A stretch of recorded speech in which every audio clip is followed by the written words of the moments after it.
عقود انجليزي.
Platform, can you hear me?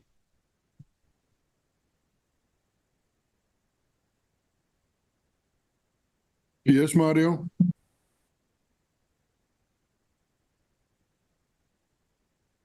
Speaker mic, platform, can you hear me? Loud and clear. Thank you.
Anyway, kasi like luto mo. No, gusto ko dito yung gusto ko straight bread. Baka naman sa straight bread.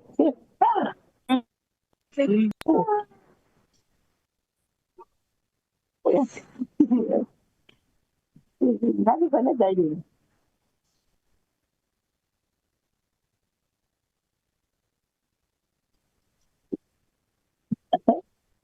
Utama, grabe utama. Simple sama, ma.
You've got a question. I've got a question. Yeah. So it's three. No?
Recording in progress.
Madam Speaker,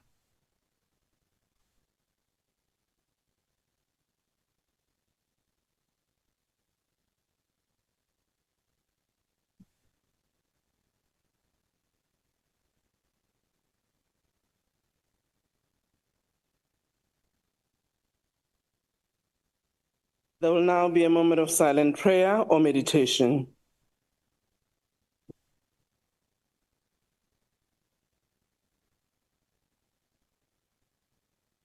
May we be seated?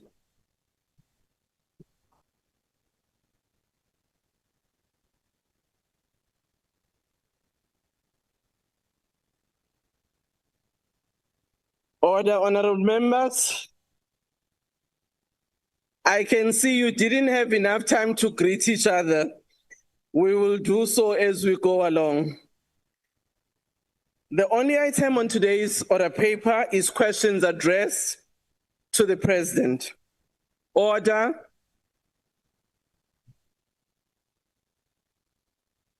Order. There are 4 supplementary questions on each question. Parties have given an indication of which questions their names wish to pose a supplementary question. Adequate notice was given to parties for this purpose. This was done to facilitate participation of members who are connecting to the sitting through the virtual platform. The members who will pose supplementary questions will be recognized by the presiding officer. In allocating opportunities for supplementary questions, the principle of fairness, among others, has been applied.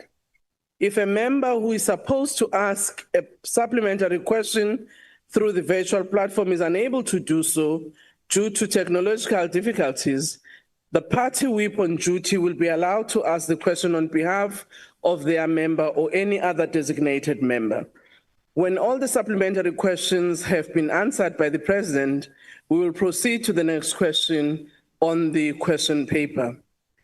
The first question has been asked by Honorable G. Breitenbach. The question is about the criteria that informed his selection of the panel to make the recommendations on the appointment of the National Director of Public Prosecution. Honorable President.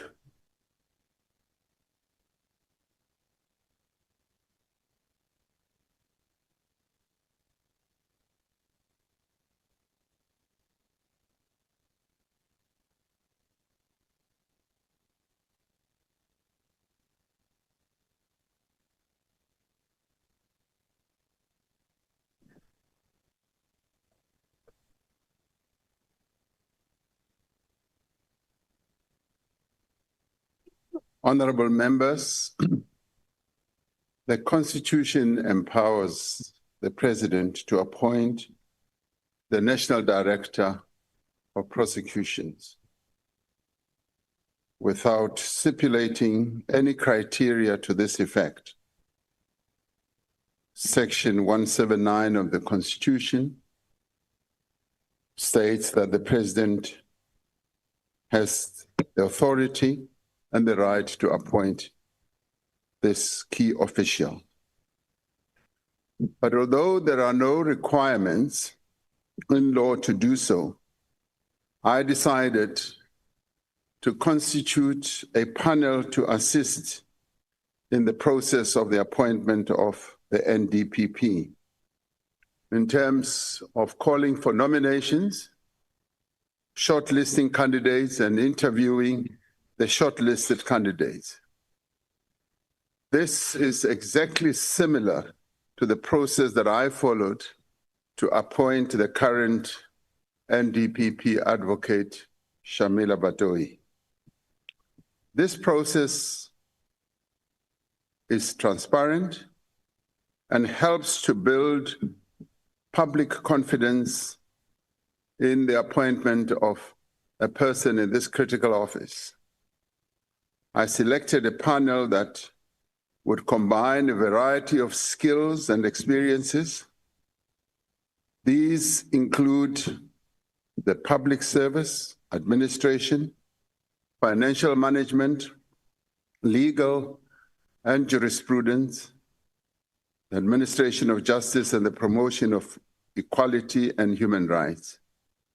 The panel I constituted includes representatives from the National Executive, Chapter 9 institutions, and legal bodies. I chose the heads of certain of the Chapter 9 institutions for the panel because these are independent bodies that were established in terms of our constitution to support and to protect South Africa's constitutional democracy. They are required to always act impartially and subject only to the constitution and the law, ensuring their decisions are made without fear, favor, or prejudice. They are therefore well positioned to understand the qualities and capabilities expected of an NDPP. I've included legal practitioners in the advisory panel so that candidates are evaluated by people who have experience in the legal and criminal justice system.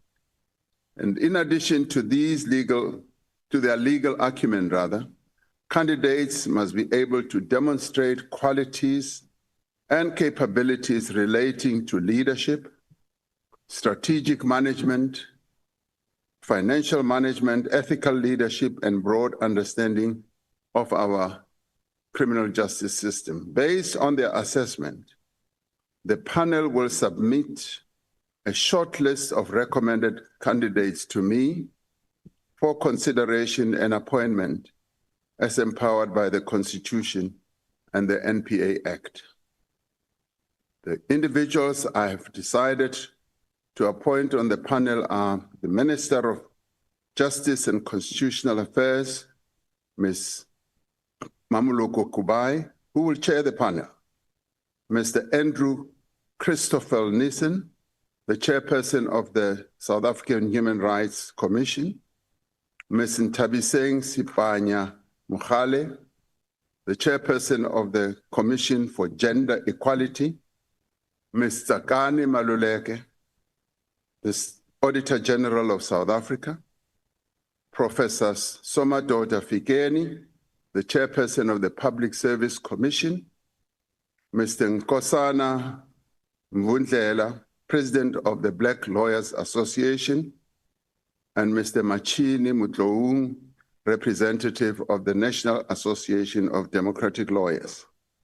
These are the individuals I've put and appointed on the panel that will assist me in appointing the next National Director of Public Prosecutions. I thank you, Honorable Speaker. Thank you, Honorable President. The first supplementary question will be asked by the Honorable G. Breitenbach. Thank you, Honorable Speaker. Mr. President, it's shocking that the panel you've appointed to recommend the Republic's next NDPP does not have any experience in prosecuting criminal cases. The NPA continues to be largely unable to prosecute important criminal matters from Omatosa, Free State asbestos, life Esidimeni, or state capture. Will you consider, Mr. President, appointing somebody that has in-depth knowledge of criminal prosecutions, somebody who understands the culture and ethos of the National Prosecuting Authority? Thank you. Thank you, Honorable President. Thank you, Honorable Speaker. I'm always open to good ideas. And if there are people who have good and superior knowledge in criminal prosecutions, I'm willing to consider them. It's not a closed list. I can always add. Thank you, Honorable Speaker. Thank you. The second supplementary question will be taken by Ms. S.P. Jama. Thank you, Speaker. Mr. President, in light of your commitment to ensuring an open and transparent process in the appointment of the new National Director of Public Prosecutions, could you please share how this approach strengthens public confidence in the independence of the NPA and how lessons from the previous process will guide improvements in the forthcoming one, particularly in deepening accountability and inclusivity? Thank you. Thank you, Mr. President. Honorable Speaker, we are a country that has become quite accustomed to having key officials being properly interviewed by a panel and being shortlisted.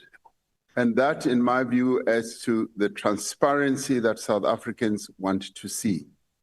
They want to be able to assure that we do things in an open manner, in a manner that satisfies their quest for openness and transparency.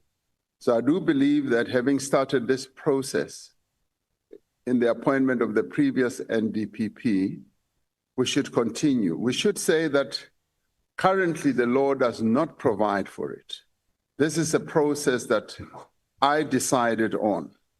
And I've asked that the Department of Justice and Constitutional Affairs should look at how we can craft the legislation so that it becomes institutionalized and becomes embedded in our way of doing things. I think it has credibility. It did prove itself to be so in the past. And I think South Africans now expect that when we interview and when we appoint an NDPP, the president will have given good consideration, which will have been supported by what will have been the performance of those in an interview process to measure their capability and their acumen. So I do think that the transparency that the people of South Africa require is something that we should heed and ensure that it happens. Thank you, Honorable Speaker. Thank you, Mr. President. The third supplementary question will come from Honorable W.M. Douglas. Thank you, Honorable Speaker. Honorable President. Order, please allow Douglas to ask his question. Thank you very The much. Gwaza or not Gwaza is not relevant now. Thank you very much, Can you please proceed? Honorable Speaker. The NDPP recently complained on a television interview that there's a problem and she has fears about political interference in prosecutorial authorities. And I want to find out, has this concerns been raised with you? What are these concerns that was raised? And then, Mr. President, interference is there? Honorable Speaker, without interfering, Yeah. could you start from the beginning? I didn't quite get it. I don't want to Okay. ask you to repeat at the No end. problem. Yes. Thank you, Honorable Douglas. You can start from the beginning. Thank you. The NDPP complained about political interference on a TV interview a few months ago. What was this complaint about? Has she been approached to explain her fears? And have you, Mr. President, interfered in any prosecutorial decisions? Are you confident that you will not be contradicted in this matter now or in the future? Thank you. Thank you, Honorable President. No, I have not had the NDPP complaining about political interference. And I do not interfere in prosecutorial matters. I have made this very clear in this very House that as president, I am not prepared to act as a prosecutor, as a policeman, as a judge, or any of those, because we have people who've been appointed to execute these tasks. My job is to make sure that those people are appointed and do their work in terms of our laws and in terms of our Constitution without any interference. There may be possibilities that there's a temptation to get involved, but I've always guarded against that I should not, because the rule of law requires that. Institutions should act independently without any fear or favor or prejudice. That is what I would like to repeat today. Thank you, Honorable Speaker. Thank you, Mr. President. The fourth and last supplementary question on this question will be asked by Honorable M.A. Maimane. Thank you very much, Speaker. Mr. President, let me welcome your commitment to codifying the process that you've undertaken into law. I think that's a progressive step that helps future presidents in decision-making. Now, Mr. President, you have said at the Zondo Commission that the ANC stands as accused number one. It's now common cause when you look at the Madlanga Commission that yet it's another investigation into your party. Now, along with the questions and the process that you've put forward, would it not be prudent, Mr. President, that the person who chairs the panel that you've set up be someone who's not from the ANC, perhaps within the GNU partners, in order to avoid potential conflict of interest, so that the person appointed is able to prosecute African National Congress leaders in the future should they be implicated. Thank you very much. Thank you, Honorable President. The appointment of key officials such as the NDPP right now that we're looking at has nothing to do with being party political. It has nothing to do with whether one is a member of the ANC or indeed any other party.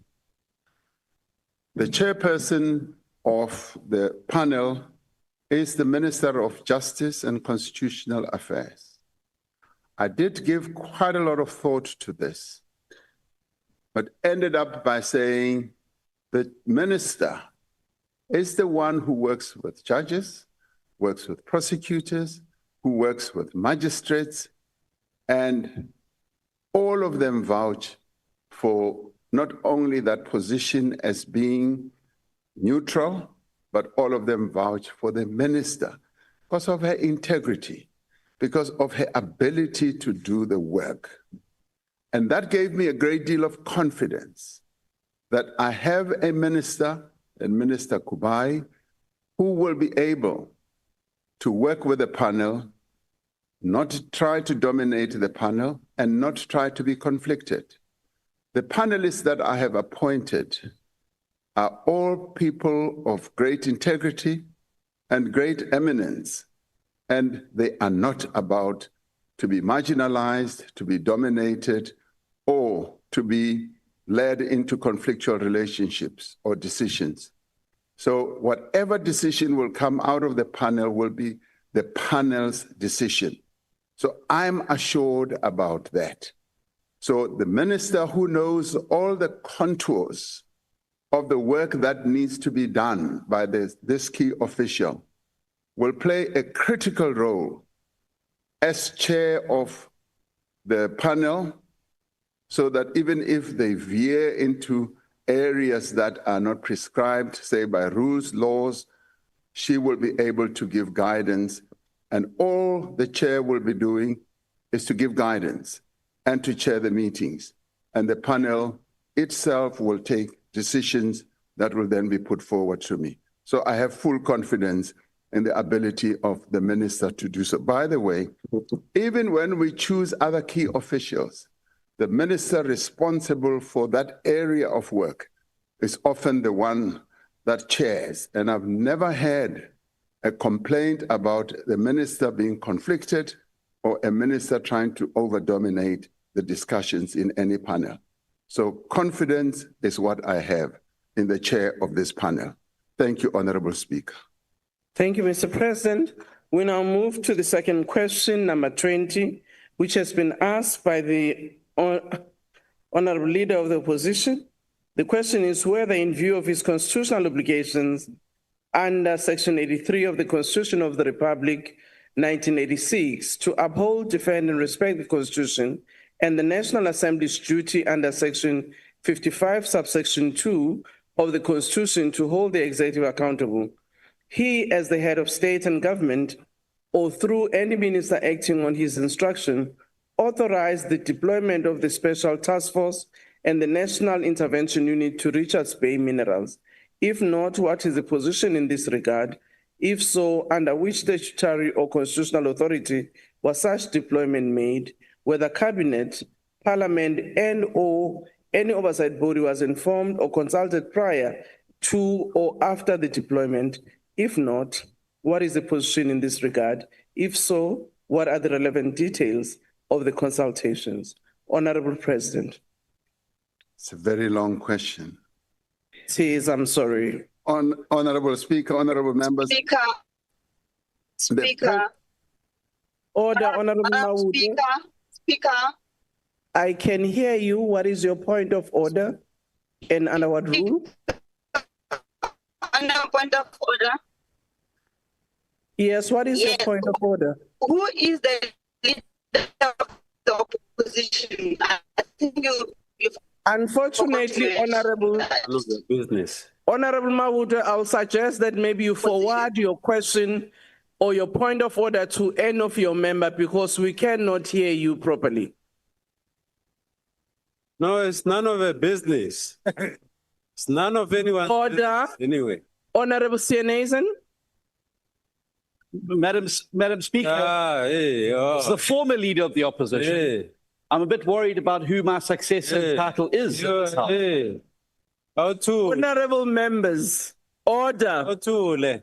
Let me explain, honorable members, that once the speaker has been appropriately informed of members of parliament and their responsibilities by their parties, we will accordingly advise. So for now,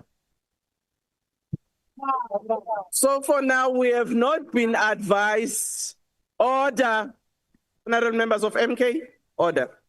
We have not been properly advised as to any changes, if any.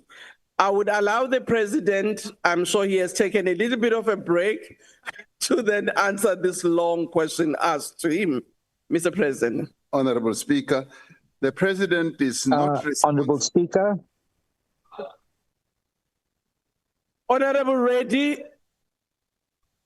Honorable Speaker, Reddy, I'm not sure what proceeding. rule the member, the Honorable John Steenhuisen, stood up on, because it Honorable is a procedure of Steenhuisen. the House that members must Honorable- indicate the Honorable rule on which Reddy. they raise. Order. I will not entertain your point of order because it is not a point of order and it's irrelevant. Mr. President, can you please proceed? Honorable Speaker, the president is not responsible for the authorization of the deployment of the South African Police Service Special Task Force or National Intervention Unit. Such deployments fall within the statutory and operational authority of the National Commissioner of Police of the South African Police Service. I have consequently not authorized any deployment of these teams either to Richards Bay Minerals or to any other place. Ke tlhalose sentle ka Sesotho gore mopresidente a se ena o etsang di-deployment tsa mapodisa. Di-deployment tsena di etswa ke National Commissioner ya mapodisa. Ke phetho. Thank you, Honorable Speaker. Thank you, Honorable President. I'm informed that Honorable Mlife will take the question as a supplementary question. Order. Speaker, Honorable Steenhuisen must focus on his first year studies first before. Order. Honorable member, can you proceed with the question? Yes. Yes. Mr. President, given your answer. Order. You are taking the time of the president, and when the time lapses, some of you are going to have a problem because I will release the president. Honorable Mlife. Mr. President, do you concede that any deployment of specialized police or military units to protect the interests of private corporations such as Richards Bay Minerals, even if it was not done by you, but without parliamentary notification or oversight, constitute a misuse of state security resources, and it is a violation of the principle of accountability under sections 41(1)(c) and 199(7) of the Constitution? If not, on what constitutional or statutory basis do you justify the use of state force in defense of capital interest, of private capital interests? Thank you. Thank you, Mr. President. The South African police execute their duties and functions in the protection of the people of South Africa and also the protection of the properties of the people of South Africa, including the various entities that operate businesses to drive our economy forward. And this is the task of the South African police. And where they believe that action needs to be taken, the National Commissioner is the one that directs that action should be taken. Thank you, Honorable Speaker. Thank you, Mr. President. The second supplementary question will be asked by Honorable F. Hassan. Thank you very much, Honorable Speaker. Mr. President, thank you for that comprehensive answer and for clarifying this matter to the nation. It's okay. I know it must be difficult to be in I'm opposition. protecting you, Honorable Hassan. Can you please Thank you. proceed? President Ramaphosa, stability is critical for investor confidence and economic expansion in the mining sector, including companies operating along the Richards Bay corridor, which is essential for exports, contributes to the local economy, municipal revenues, and of course, household incomes.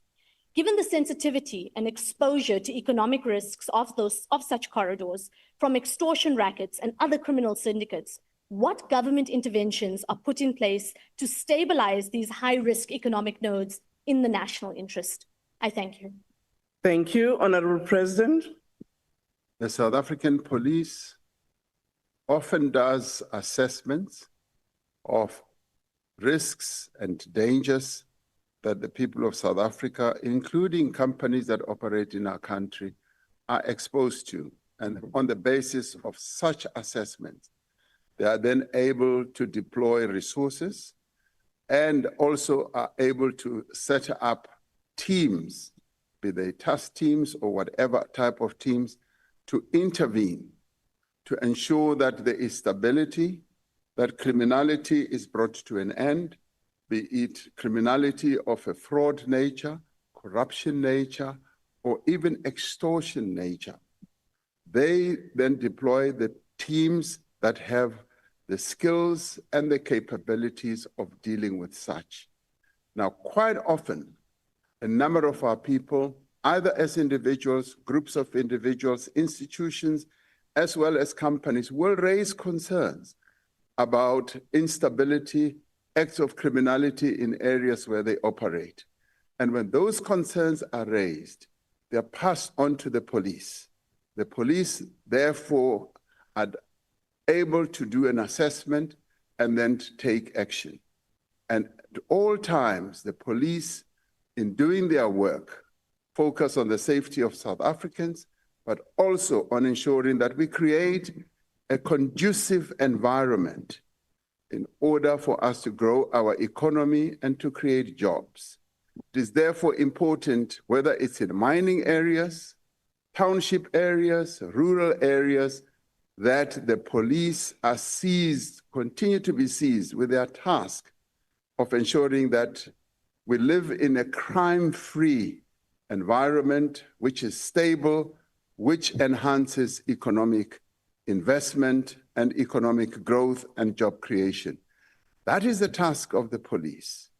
And when a National Commissioner of Police, having assessed the situation, working together with his other commissioners, be they deputy commissioners, provincial commissioners, once they have made that assessment, they then are required to take action, to deploy resources, and to make sure that they curb acts of criminality of whatever nature. That is their job. And the executive supports them. It supports them in doing their work and should have oversight. Parliament should have even greater oversight through its various committees and the National Assembly and the Council of Provinces.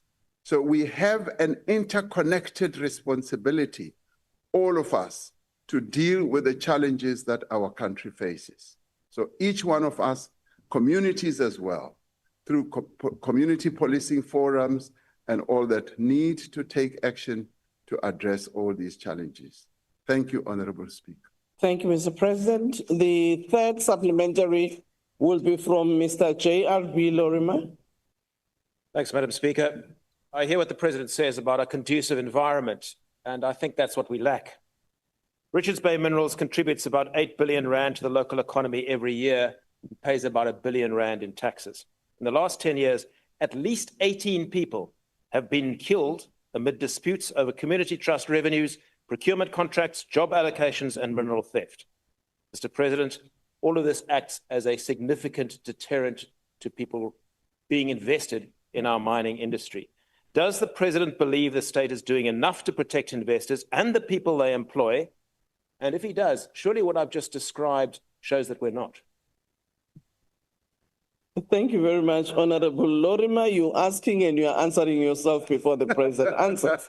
But I would allow the President to answer. Mr. President. The challenges, Honorable Speaker, that Richards Bay Minerals has faced over a number of years are challenges that are known to most of us.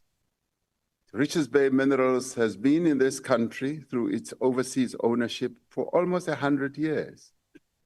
And when they have faced these challenges, workers getting killed, key managers getting killed, instability in the community, in the rural areas surrounding the mineral resource of Richards Bay. This has raised great concerns, and this has had to have various officials, from key officials like the Premier, the Minister, getting involved to see how the work of the police can be supported. But in the end, the police themselves have had to take action, have had to set up teams that will focus on what is happening there. I'd like to believe that a great deal of progress has been made and continues to be made. The theft of the mineral products, the killing of people, the instability in the community has really come down quite significantly.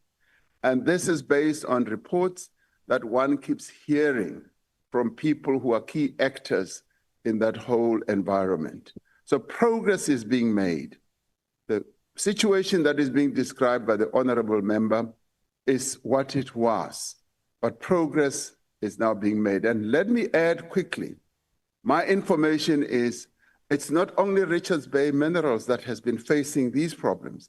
It's a number of companies in that complex that have faced challenges of extortion, challenges of criminality, and the police, credit to them, have been doing quite a lot of positive work to deal with those challenges. So I think we should encourage our police and give praise, if not praise, recognition for some of the work that they are doing, because we've got dedicated men and women who, having identified these types of problems, are doing something about it. Thank you, Honorable Speaker. Thank you, Mr. President. The last supplementary question on this one will be asked by Honorable Kalniaus. Thank you, Honorable Speaker. Mr. President, you say that you do not deployments of this nature. But can you confirm whether you have since instituted any investigation to determine whether the Commissioner of Police had actually authorized the deployment of the Special Task Force and National Intervention Unit in the light of the disturbing revelations by Lieutenant General Nhlanhla Mkhwanazi? Mr. President, you are a man of influence who knows how to pull strings. Can you state whether you, any member of your family, or any of your close associates currently or in the past had any relationship or business dealings with executives, board members, or shareholders of Richards Bay Minerals or its parent companies? And if so, whether this influenced or created the perception that state security resources— Honorable member, your time is up. Private capital. But can I also advise the honorable member that you have moved beyond the original question in your supplementary? So, Mr. President, you will respond to the supplementary in relation to the question. I thank you. Thank you, Honorable Speaker. Richards Bay Minerals is known to me. I used to be the General Secretary of the National Union of Mine Workers, and we organized workers at Richards Bay Minerals. So I've known about that company and some of the officials and managers. I don't know the current ones. I must say, though, I met the executive global chairperson at Davos a year or two ago. And he told me about the challenges that they are having. Now, what was concerning to me about that encounter, which I had with him in Davos, was that they were saying, we've been in South Africa for so long.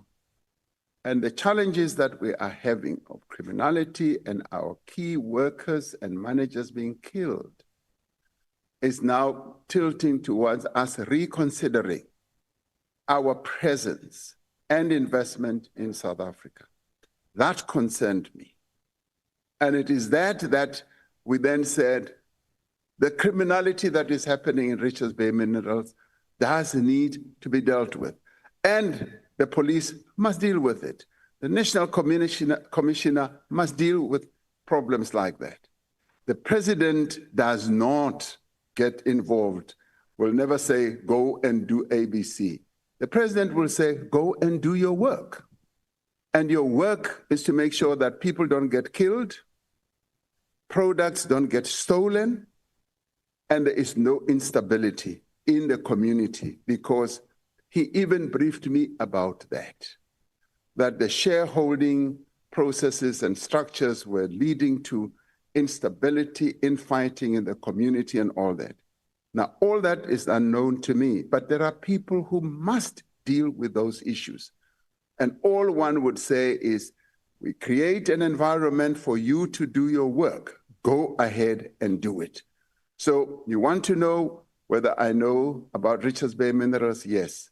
I've known about Richards Bay Minerals from 1982, when I started to organize mine workers at Richards Bay Minerals. Thank you. Thank you, Honourable President. We are now moving to the third question asked by Honourable Ntuli. The question is, in light of the fact that the Republic is hosting the G20 summit, whereupon the President commissioned a G20 global report on inequality amid macroeconomic fears that global wealth and income inequality, which are already very high, are set to increase sharply. What are the envisaged outcomes that the Republic desires from the G20 summit that will reform the global financial architecture and address some of the challenges that hold back the economic growth and development of many of the developing countries, especially in Africa? Honourable President. Honourable Speaker, South Africa's G20 presidency is being held, as we all know, under the theme Solidarity, Equality and Sustainability. This is a theme that has been so broadly embraced by many countries that are participating in the G20 process. And in line with this theme or principles, we are working to foster a more stable, a more effective and resilient international financial architecture. The envisaged outcome of the G20 Leaders Summit, which will be held later this month, include agreement on strengthening multilateral development banks, such as the World Bank, the IMF, and the African Development Bank. This builds on the work that Brazil did when they were president of the G20, on a roadmap to make these institutions much better, more effective in helping countries to meet their sustainable development goals. We expect the summit to make a clear political commitment to address debt vulnerabilities that low-income and middle-income countries are suffering under at the moment. We want to see the issue of the cost of debt being addressed, because many countries are having to spend the income or the revenue they have largely to pay back debt and not to advance their people's developmental needs, such as education, health, and many others, and infrastructure. These debt vulnerabilities contain their fiscal space, their ability to address poverty and inequality, and their capacity to invest in growth and development. The Johannesburg Leaders Declaration, as we will call it, is expected to include a commitment to further strengthen the implementation of the G20 Common Framework for debt treatments in a predictable, timely, and coordinated manner. Now, we are hoping that we will have a declaration. If not a declaration, we will have a declaration by sufficient consensus.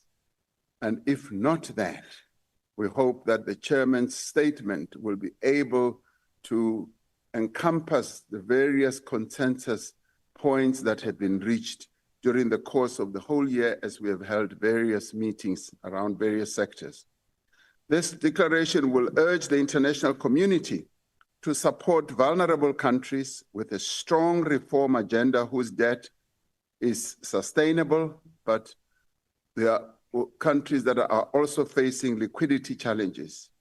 Now, related to this, the summit is expected to support efforts to strengthen the global financial safety net and enhance representation of developing economies in the major and key decision-making centers of the international economic and financial world.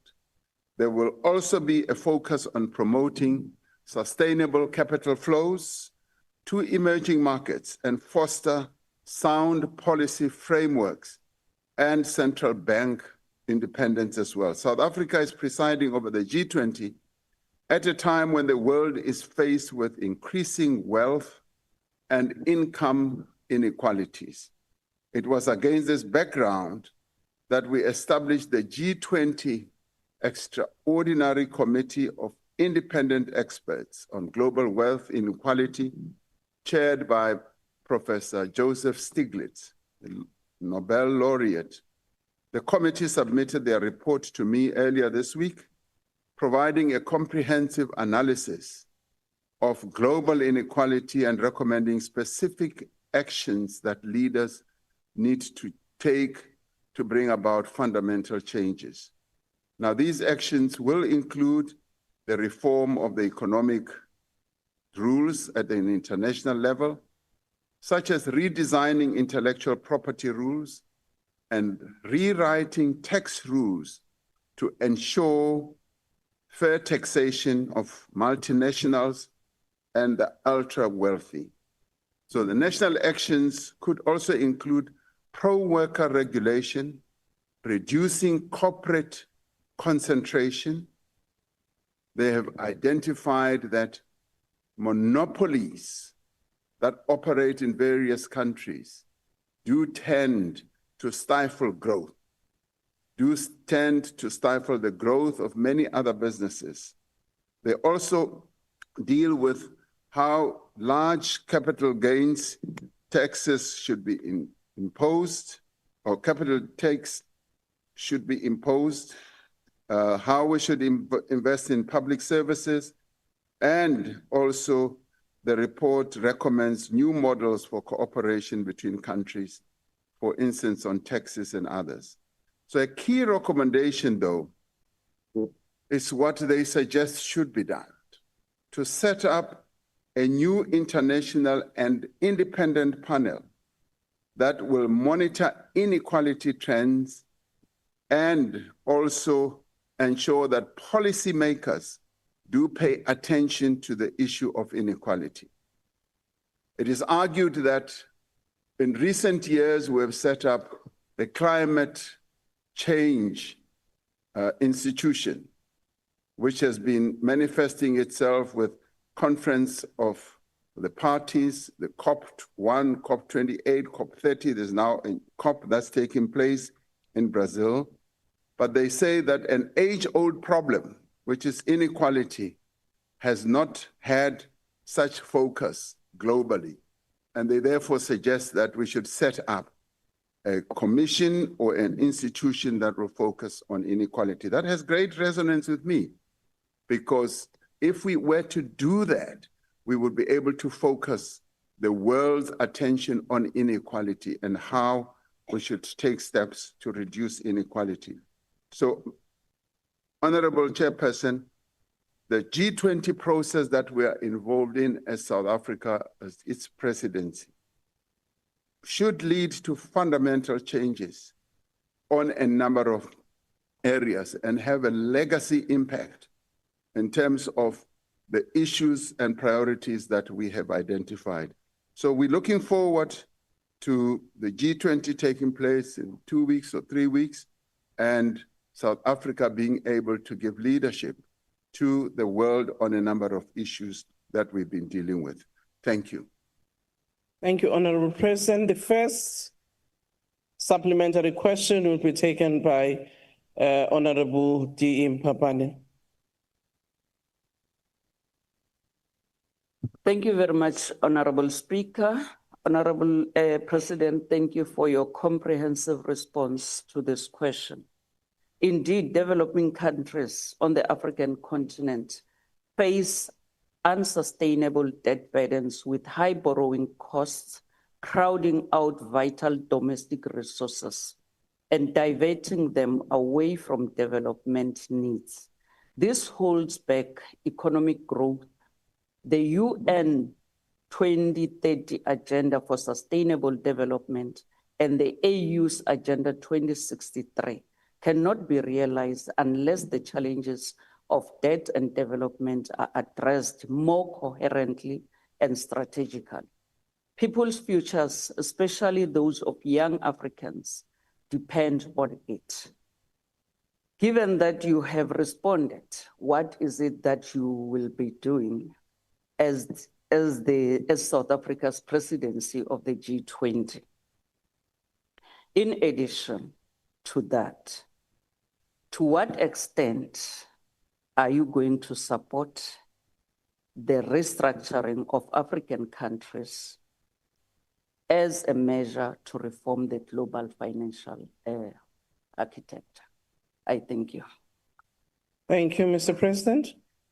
Honorable Speaker, one of the good things that we've been able to achieve as Africa is to get the African Union to be a member of the G20.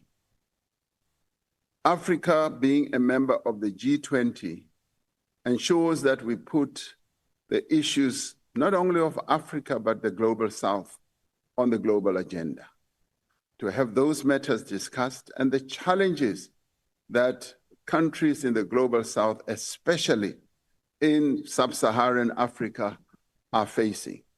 Now, that is one specific issue that we've been able to succeed on. Now, we're hoping to record more successes by, for instance, getting the debt burden of many African countries being addressed, the cost of capital.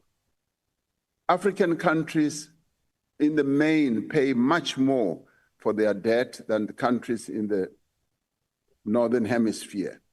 And we say this is unfair, this needs to be brought to an end, and fortunately that is being listened to. And we therefore want a discussion in that regard. Our continent is the reservoir of critical minerals, and we've put the issue of critical minerals on the agenda. Forever and in a day, African countries have just been extractors of minerals, raw minerals that are taken to other locales around the world for beneficiation or for value addition.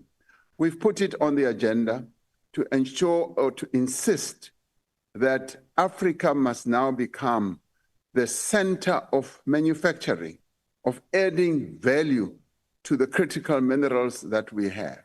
And that message has been heeded, and now there is talk in many centers of the world that need these minerals, that we should no longer just be carting rock, soil, and dust to those areas. We should now be adding value. And of course, in order for us to do so, we've got to improve our own infrastructure, our energy capability, our transport, our logistics. So all these factors then combine to put Africa on the map so that we can get cheaper finance, to be able to embark on infrastructure development, to be able to get our mineral resources to be processed at source, so that communities where these minerals are found are able to benefit.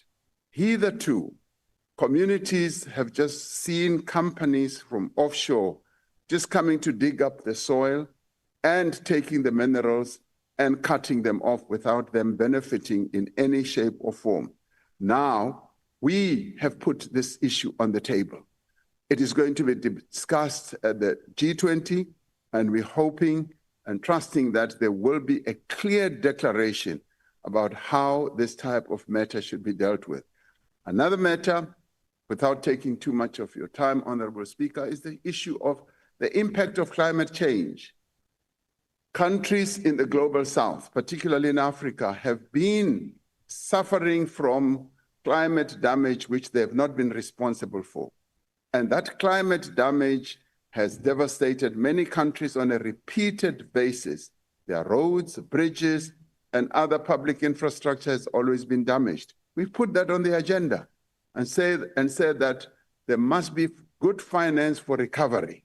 There must also be good finance for a just transition, as all of us seek to address the issues of development.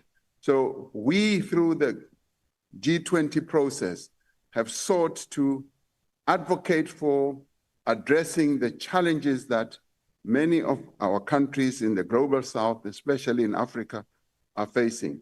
So the participation of the AU in G20 has enhanced our position because it is no longer South Africa as a lone member of the G20 that articulates these issues. It is now the AU itself that also articulates these matters. So we are making progress. Thank you, Mr. President. I do think, Honorable Lotred, you would have to have another workshop on digital technologies and how such must be used. Initially, I thought it was the case of born before technology, but now, Mr. President, I'm sure you heard and other people having conversation unintended. So next time, this Parliament will have a workshop to just address those matters so that we are in order when you answer your questions. Honorable R. Smith, your follow-up question. Thank you, Honorable Speaker. Mr. President, one of the major contributors to inequality and economic instability is corruption and failed local government. The G20 summit is being held in Johannesburg, a city that epitomizes South Africa's own inequality and economic instability at the hands of a corrupt local government run for decades by your party.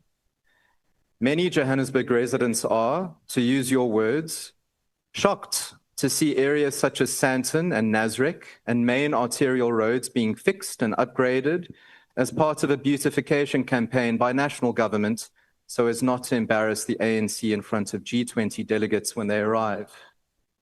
Can you explain to the residents of Johannesburg why the state of their city suddenly matters to national government when the world is watching, but not when they have languished without water, electricity, and basic service delivery for the past decade? Order, Honorable President. Honorable Speaker, we are going to have visitors. And let us all be united in making sure that we welcome our visitors. And as they leave, we must then insist that what we have done and seen done must continue. I have been one of those who has expressed my displeasure, my anger, my dissatisfaction with the state of the city that I was born in and grew up in. I've driven around the city, sometimes at night, sometimes during the day, and have seen how that city has really gone down. And it was to this end that I decided, working together with others, to set up the Presidential Working Group. We did that for eThekwini. When I had gone to eThekwini and had seen what eThekwini looked like and had met the business community who asked that we should take action, and we did. eThekwini is being turned around, and I've been to a number of other cities, including here in Cape Town, where many people live, been in the more affluent areas and in the poor areas. There is a lot of work that needs to be done all around. Our local government situation is not pleasing at all. We must all admit that. But rather than navel-gazing and pointing fingers, I call on all of us to stand up and do something and help to improve our cities, our local government. Rather than pontificate and saying, oh, you're doing this because visitors are coming. And of course, when in any household, when visitors come, they do a cleaning up. They clean up. They clean up. And I've just come back, when the member is listening, I've just come back from Indonesia, Jakarta. I've come back from Vietnam. I've come back from Malaysia, Kuala Lumpur.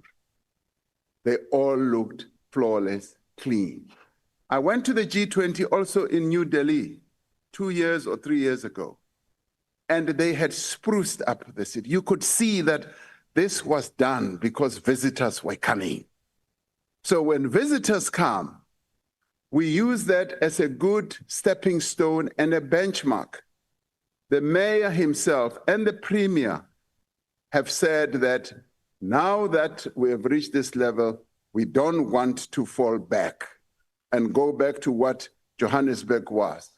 And I do believe that, and we are going to use this as a benchmark to improve.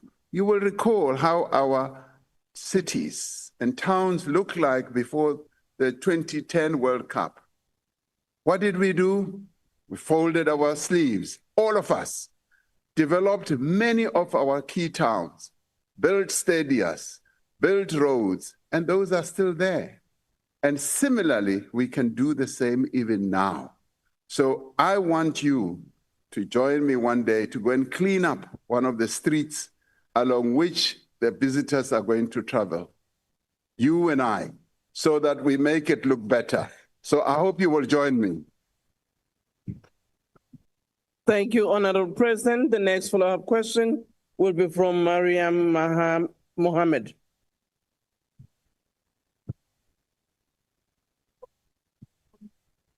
Thank you, Honorable Speaker. Mr. President, I feel very sorry. Maybe you'll need to go on another retreat so your GNU partners can read the brief again. Anyway, since your election as President of the Republic, a country that is reputed to have the highest inequality in the world, what have you done to reduce inequality in South Africa, Mr. President? And what have been the results? I thank you. Honorable President. When democracy dawned in our country in 1994, poverty and inequality was extremely high. And over the 30 years and slightly more, we have done a great deal, much more, I would say, than many other countries have. You know, you just go to housing. I've been around a number of countries and I always ask, do you give houses for free to your people? All the countries say, no, we don't. We do it here in South Africa. And I've often asked myself, are we so different from any other countries? We built between 3.5 million to 4 million houses. We had to do it to deal with inequality and poverty.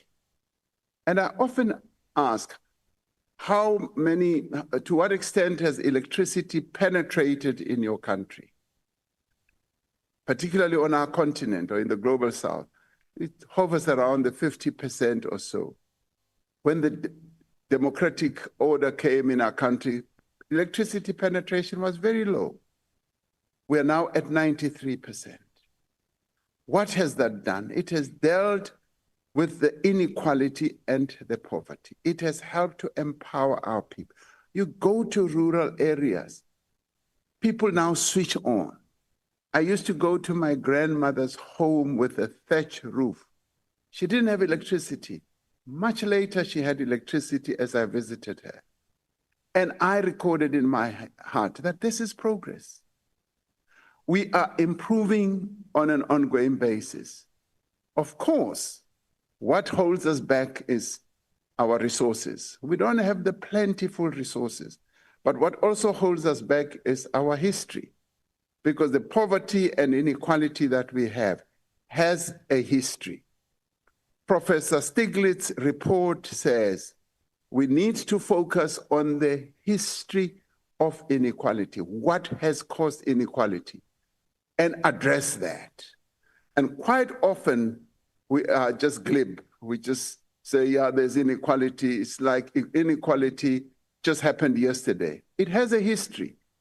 And we are dealing with that history to turn back the pages of a horrible past where there was inequality, where there was injustice, and where there was no fairness.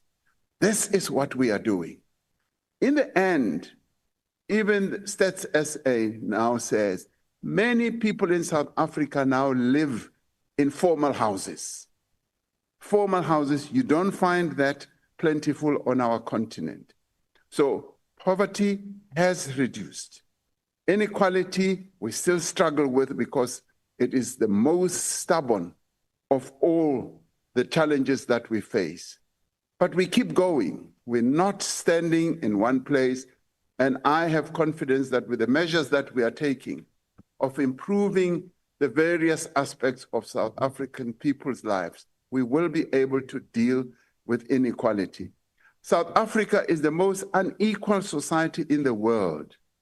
It was engineered. It was designed like that. And all the determinants that are meant to make people more equal, like education, healthcare, and property, were actually destroyed in this country. We're rebuilding that. We're giving our people opportunities and hope. And we will improve the lives of our people. We may not do it in our lifetime, but it will happen. Thank you, Honorable Speaker. Thank you, Honorable President. The last supplementary on this question will be taken by Honorable S.S. Zibi. Inkosi mhlali ngaphambili. Mongameli, ngicela ukubuza ukuba kolu dushe lwenziwa ngumongameli Trump kwezorhwebo ngalanto okuthiwa zi-tariffs. Ingaba azoba khona na amazwe awoneleyo kule G20 avumelana ngokurhwebelana ngokusemthethweni noxa i-United States isenza zonke inzame zokuba le summit izayo ingajongelwa ntweni. Inkosi mhlali ngaphambili. Enkosi lungehloniphekileyo mongameli. Honorable Speaker, akhona amazwe azimisele ukuthi asebenzane kakuhle nathi. Hanse ribuyisana le dinaga tse dingwe. Re fumana gore ba ukwana le rona. Le ha bao ba bang ba tshwanang le America ba sa tsamaisane hantle le rona. Nga tshimo tshenecho riko ita uri mashango othe akone u pfesesa zwavhuḓi uri ri shumisane hani. Dzi tariff hedzi noni dzine dza khou dzheniswa nga muhulwane wa heḽi ya shango linopfi America, vhanzhi a vha tendelani nadzo, fhedzi ngauri ikonomi yavho ndi khulusa kha dzoṱhe idzi ikonomi hafha shangoni, vha fanela uri vha wane nḓila ya u shumisana navho. Na rine ri Afrika Tshipembe ro rali, ri khou lingedza nga nḓila dzoṱhe uri ri kone u vha na nyambedzano dzavhuḓi na havhaḽani muhulwane vho Trump. Arali vho vha tshi ḓo ḓa fhano, ndi vhona unga ri tshi ḓo kona uri ri fhedze zwoṱhe. Fhedzi ndi pfa hu tshi pfhi vha nga si ḓe. Hu na tshigwada tshashu tshine tsha khou ḓo ṱuwa zwino kha yeneyi no vhege u ya henengei u yo ambedzana navho. Va ta ri loko va fika lahaya va ta vulavula kahle na vona ku ri hi twanana hi ti-tariff leti, ku ri na hina ti-tariff leti nga vekiwa ti yisiwa hansi. Sweswi ti vekwe ka 30%. Hina hi lava ku ri ti yisiwa hansi swinene ku ri hi kota ku ri loko hi endla trade na vona hi vona ku ri hi nga xavisa swilo swo tala ka vona. So matiko laman'wana a ta kula hi twana kahle na wona. Ni vona ngaku hi ta kota na ku ri lava va Trump hi va fambisa ku ri va twanana na hina loko swi nga endleka. Loko swi nga endleki, hina ke se hi famba ka matiko man'wana. Ni vuye vhiki leri ri nga hela, ni huma ka matiko I4. A ni ye kona ku ri hi kota ku va xavisela swilo swo tala. Hi va xavisela tihomu, a ni fambe na Minister Steenhuisen. Ni va xavisela swilo swo tala, a ni fambe na Minister Tau. A ni fambe na Vanchaveni, na hinkwavo a hi ri kona hinkwerhu. Hi endla yini? Re batla gore kgwebo ya rona e tswelle pele hantle. Re fumane ditšhelete tse dingata gore re ise kgwebo ya South Africa ko pele. Ke a leboga.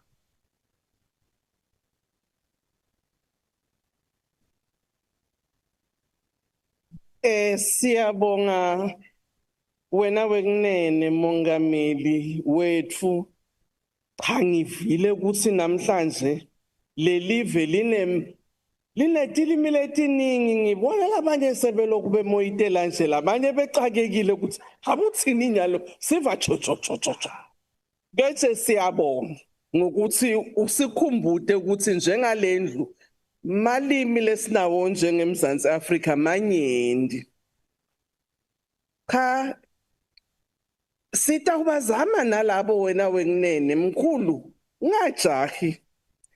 Now we are moving to the fourth question, question 22, which has been asked by Honorable Malima to the President. The question is whether he has been informed of the recent murder of 7 young persons at Better Life in Philippi, Cape Town. If not, what is the position in this regard?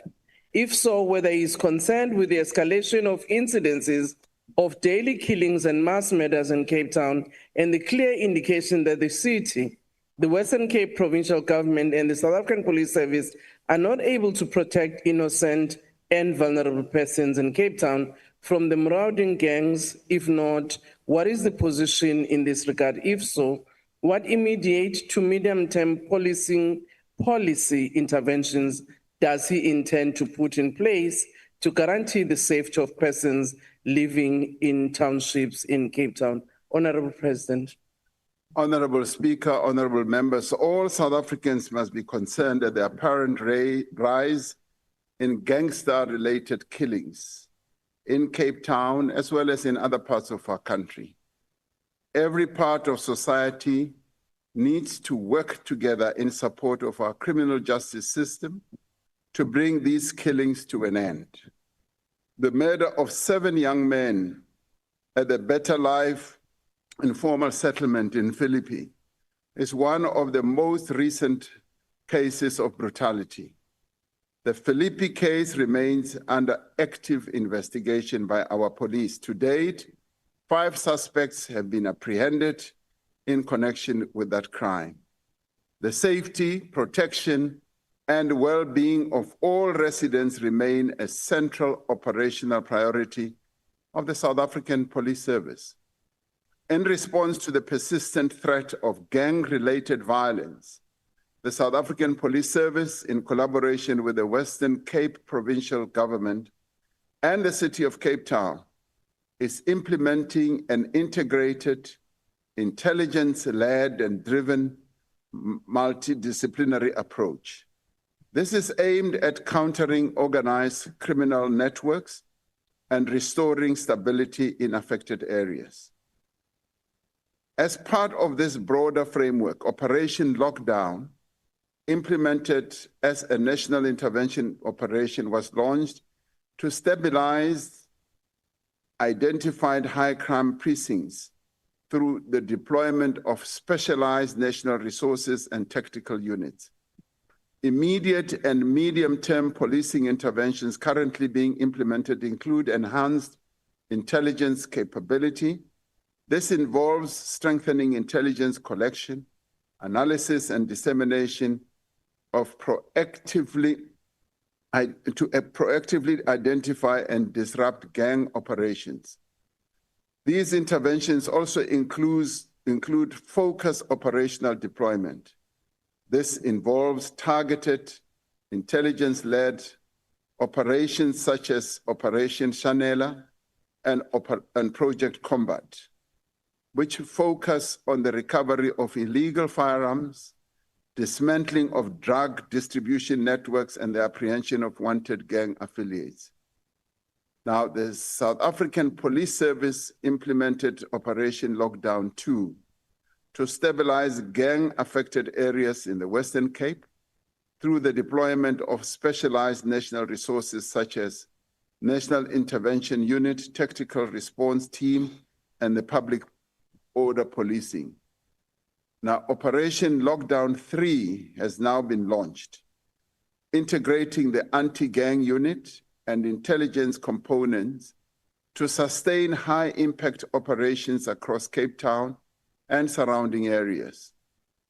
Through sustained operational focus, intelligence-led policing, and strengthened community partnerships, the South African Police Service continues to prioritize the stabilization of gang-affected areas and the protection of innocent and vulnerable persons. The South African Police Provincial Management will continue to monitor progress and to adapt a number of strategies to maintain peace, order, and public confidence. Just a day or two ago, we held the National Security Council. And at that meeting, a much broader strategy of dealing with gang violence was also discussed and outlined, and it will be launched.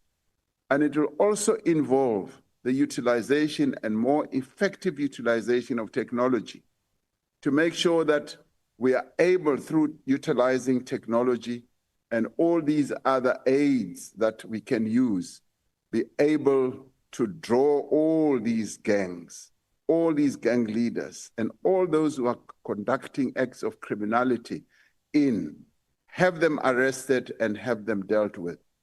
Madam Speaker, I do believe that with the plans and interventions that are now developing as we are continuing to deal with the gang violence issue and extortion, we will be able to bring this gang violence and extortion area of criminality to a halt.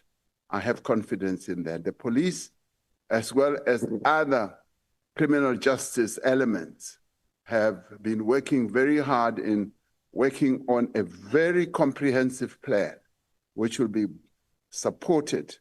And we are also going to make sure that the financial capability thereof is also present so that we're able to deal with this scourge as effectively as we possibly can.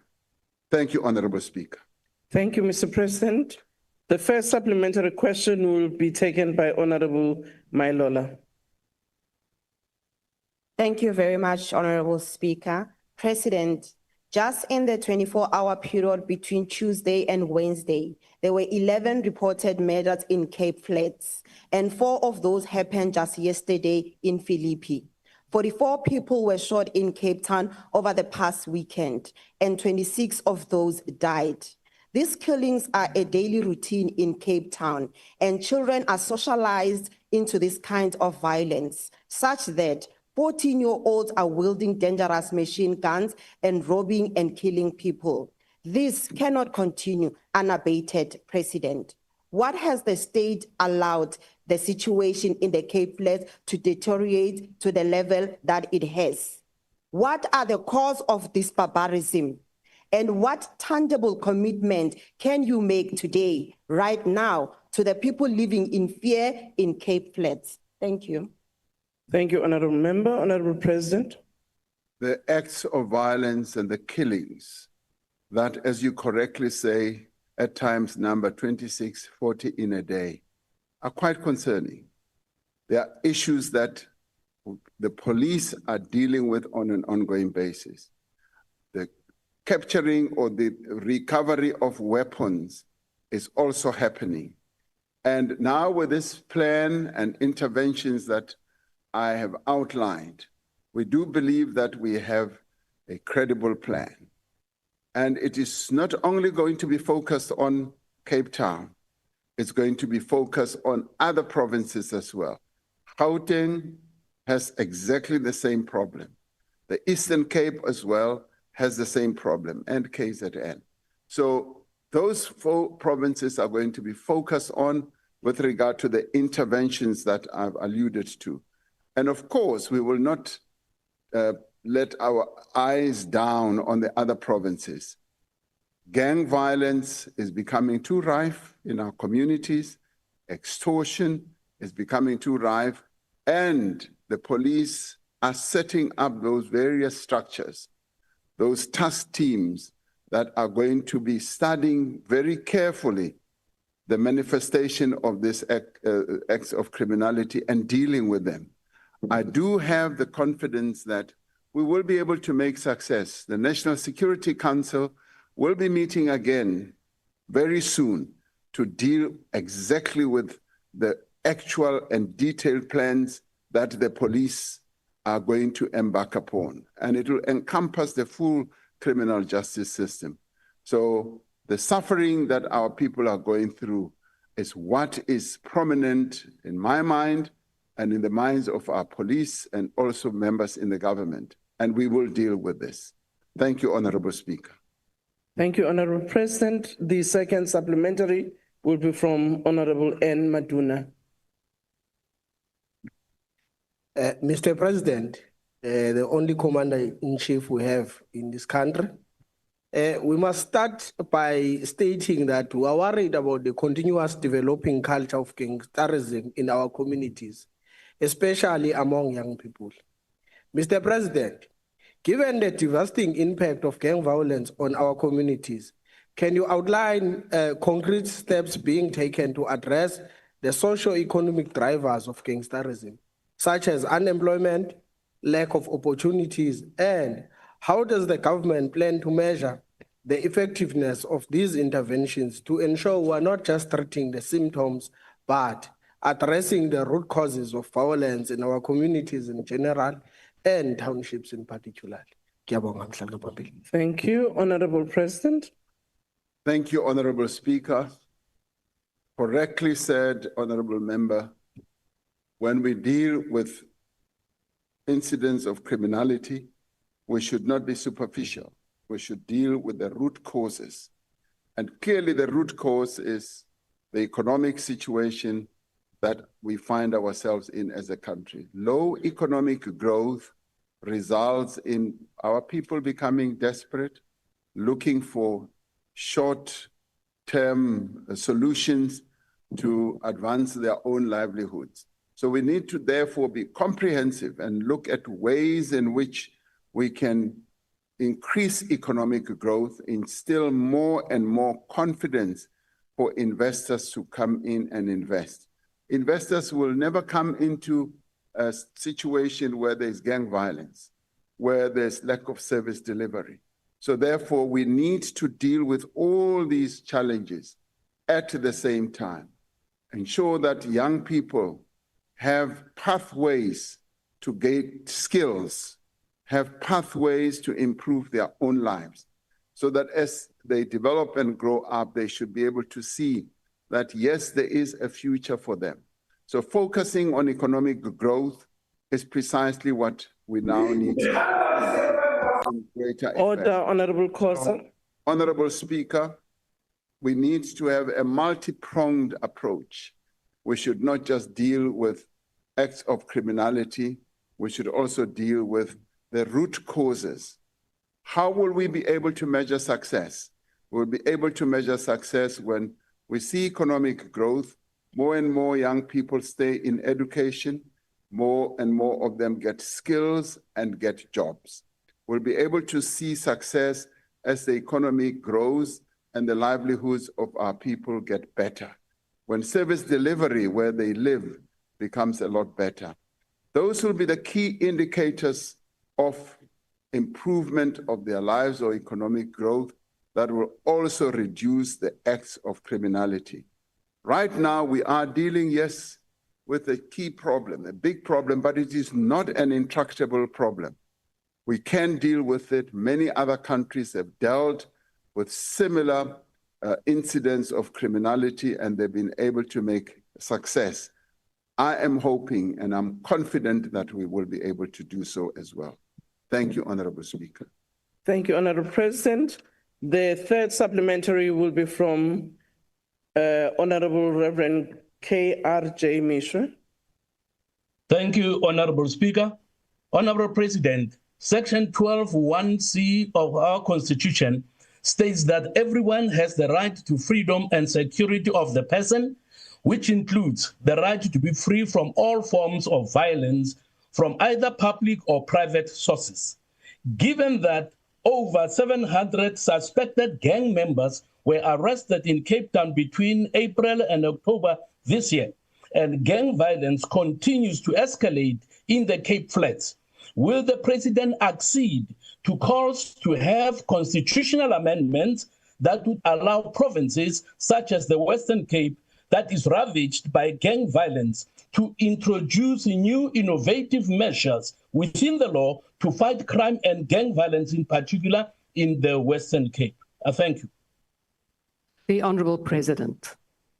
Thank you, Honorable Speaker. We want gang violence, as I was saying earlier, to be fought throughout the country, not only in Gauteng, Eastern Cape, KwaZulu-Natal, or the Western Cape. We are one unitary state, and we have a lot to learn from each other. So if there are innovative ways of being able to fight criminality, yes, we want them to be brought to the fore. Yes, we want the utilization of various instruments that will lead to lowering acts of criminality. I just said earlier that we also want to utilize technology. Many other countries have succeeded in bringing down levels of criminality by utilizing modern methods of technology. There would be artificial intelligence, there could be digital technologies that we could utilize.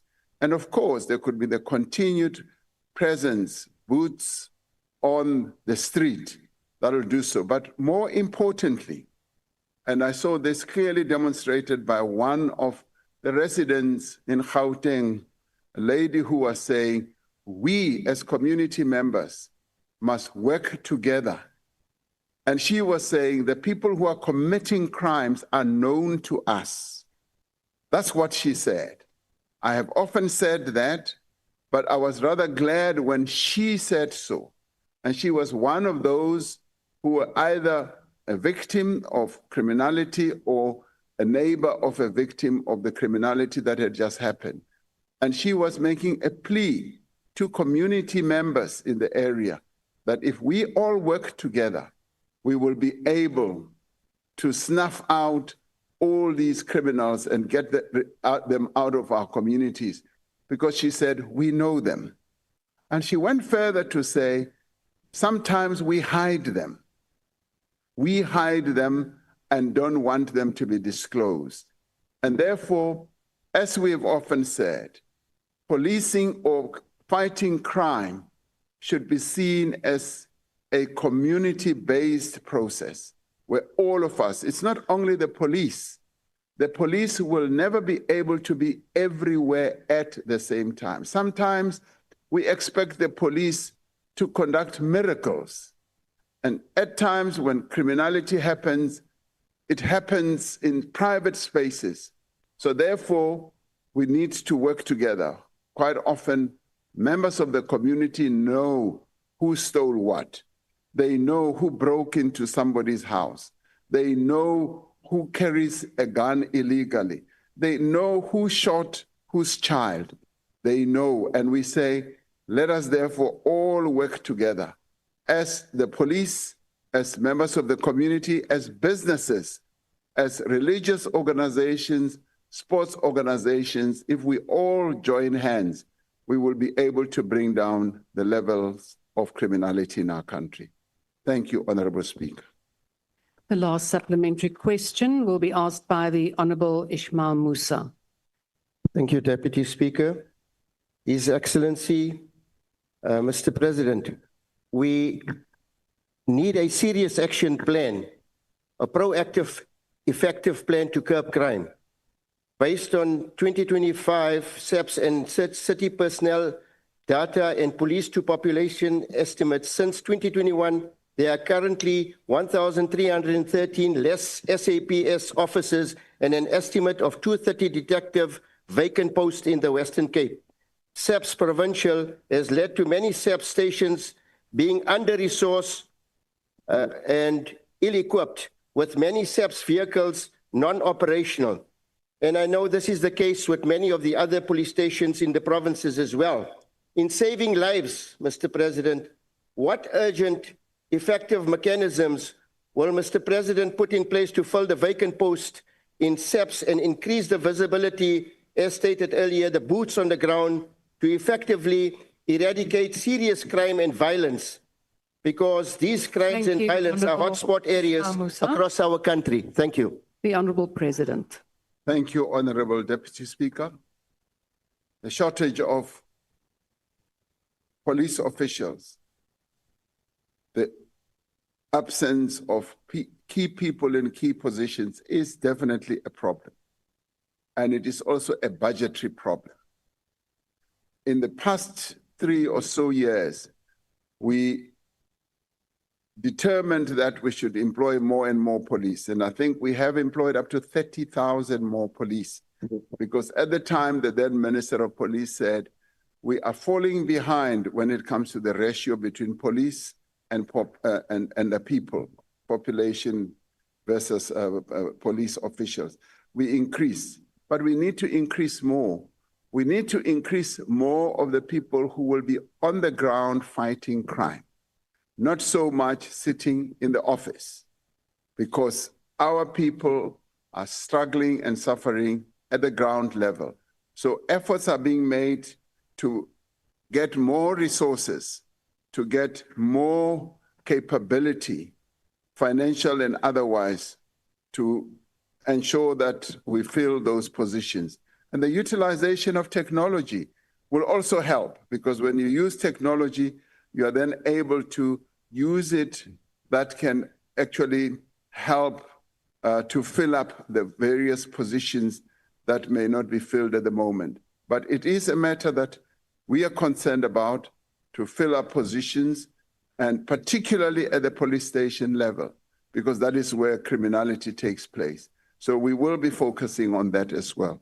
Thank you, Honourable Speaker. Thank you, Honourable President. Question number 23 has been asked by the Honourable Hadebe.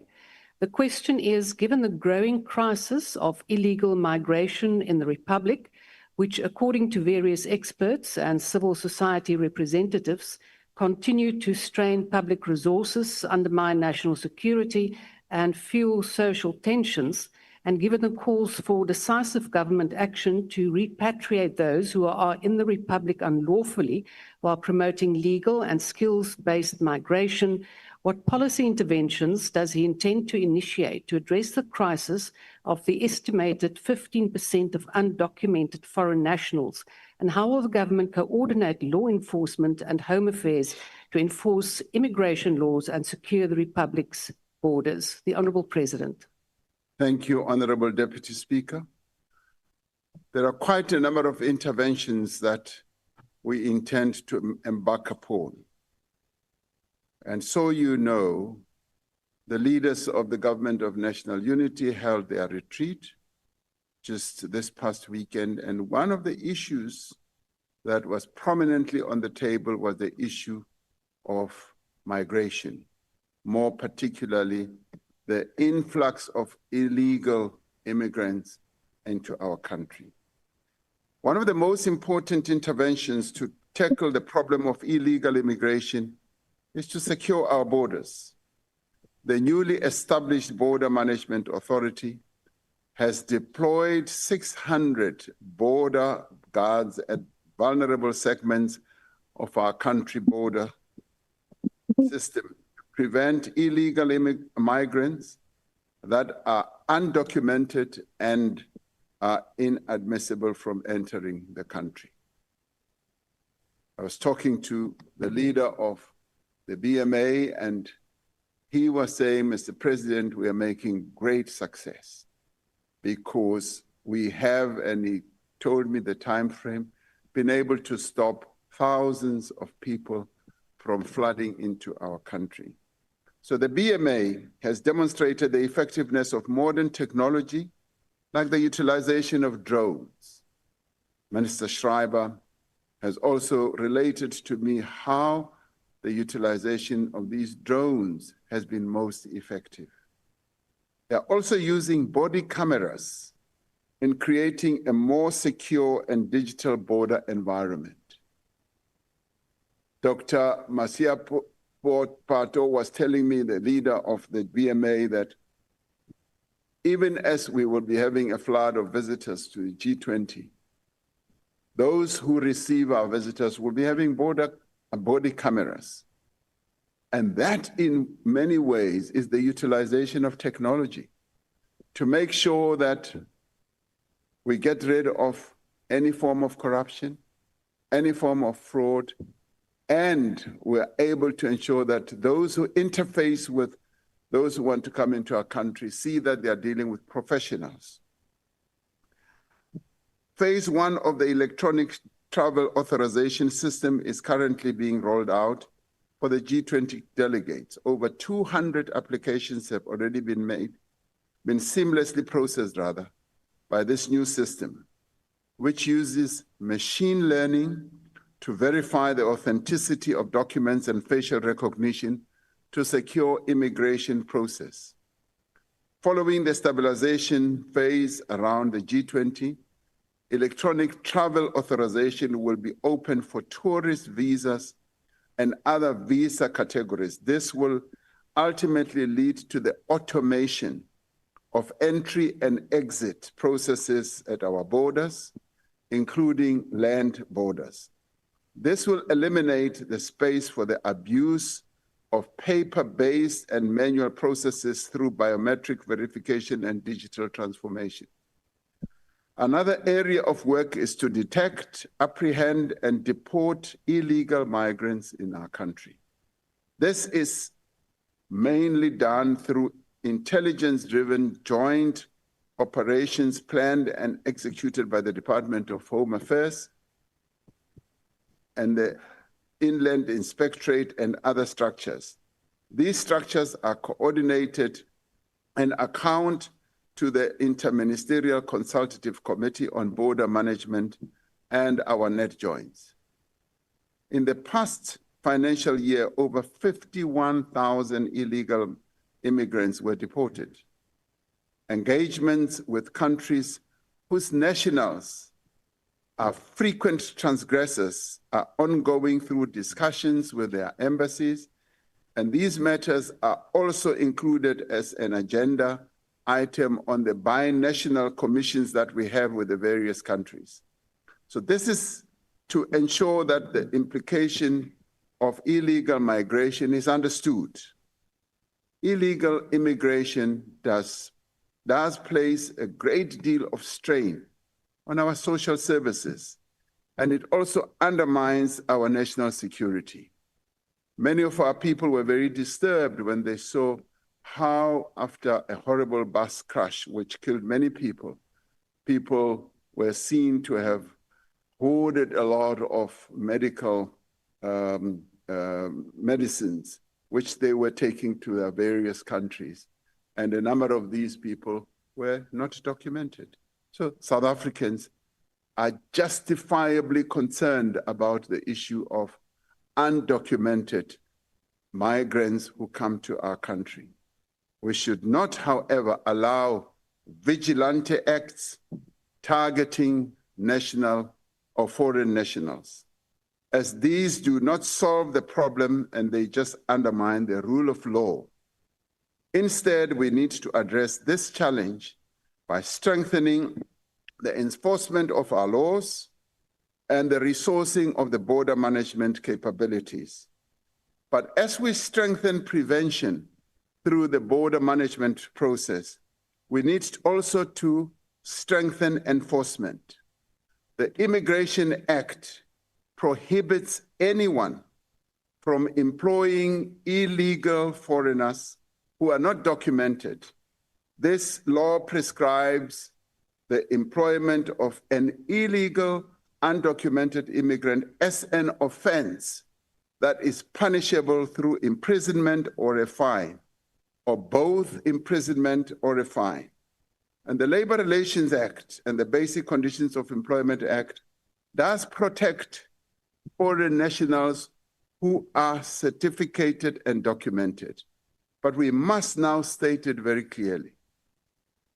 I want to state it very clearly that employers who continue to employ people who are not documented are committing an offense. And we are going to make sure that those employers stop what they are doing, because South Africans are most unhappy. And they have a sense that the jobs that they should be performing are being taken from them by those who are not documented, but particularly by those employers who practice acts such as employing people from other countries undocumented because they are cheap labor. So they are committing an offense, and I call on employers, they must stop employing people who are not properly documented. And this is not xenophobic on our side. We welcome, and we've always welcomed workers from other countries who are certificated, who are documented. And we should also know that South Africans, even as they go to other countries, they can't just walk into a country and say, I want a job without being documented or certificated. Other countries require those who work in their countries to be documented. So we require exactly the same thing here. So employers must be warned that if they continue with this practice, it is an offense, they can be fined, and they can be put in prison. So clear warning to all employers. We must follow what the law prescribes in this regard.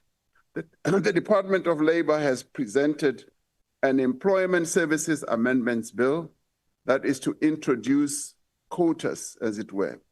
Now, the department has, together with Home Affairs, been conducting a number of inspections, and they have been making great success. The operations that are being conducted by Deputy Minister Jomo Sibiya and other multidisciplinary colleagues are having fruit, but we want employers to make sure that they do not employ undocumented people. They must make sure that they stick by the terms of our law. And this is what will ensure that we create more employment for our people, we create more economic opportunities, and so that South Africans must not have a sense that their jobs are being taken away by people who are not documented.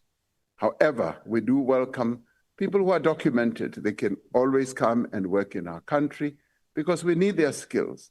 We need their know-how. We also need the investment that they bring into our country. And this is the very progressive process that we should all embark upon moving forward. Thank you, Honorable Speaker. The first supplementary question will be asked by the Honorable Hadebe. Thank you, Madam Deputy Speaker. Honorable President, recognizing that the issue of illegal migration extends beyond South Africa's borders and is deeply rooted in regional instability, economic inequality, and weak governance structures within the parts of SADC region, what concrete diplomatic and policy measures is the Government of National Unity pursuing through SADC frameworks to enhance joint border management, harmonize migration and labor mobility policies, strengthen data sharing and early warning systems on irregular migration, and promote regional economic development that addresses the push factors driving large-scale migration into South Africa? I thank you. The Honorable President. Thank you, Honorable Deputy Speaker. As I said, we're using and will continue to use a multidisciplinary approach in dealing with this matter. people throng to our country because they are facing economic challenges in their own country.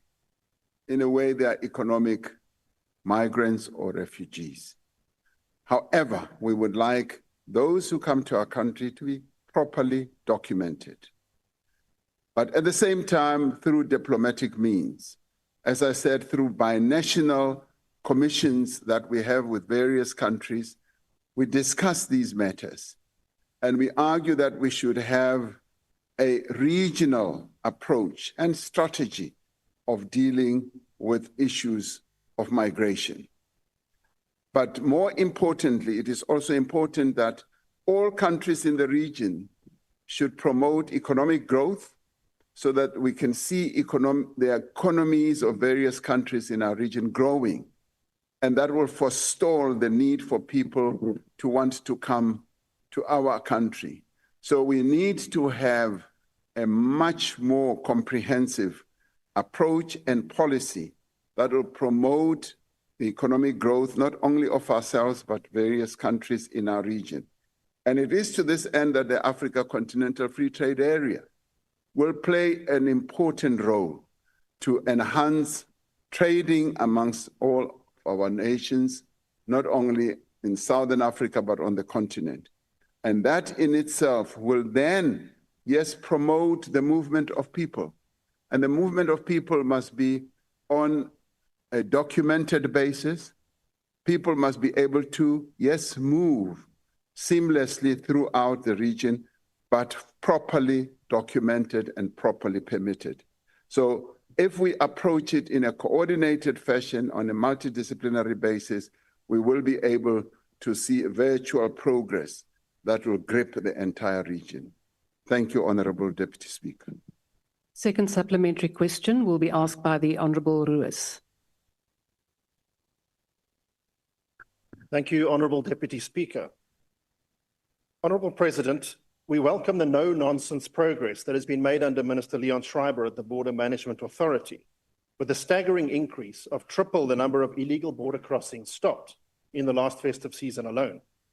However, for the BMA to fully deliver on its mandate, it needs to be properly funded and equipped in terms of the Act.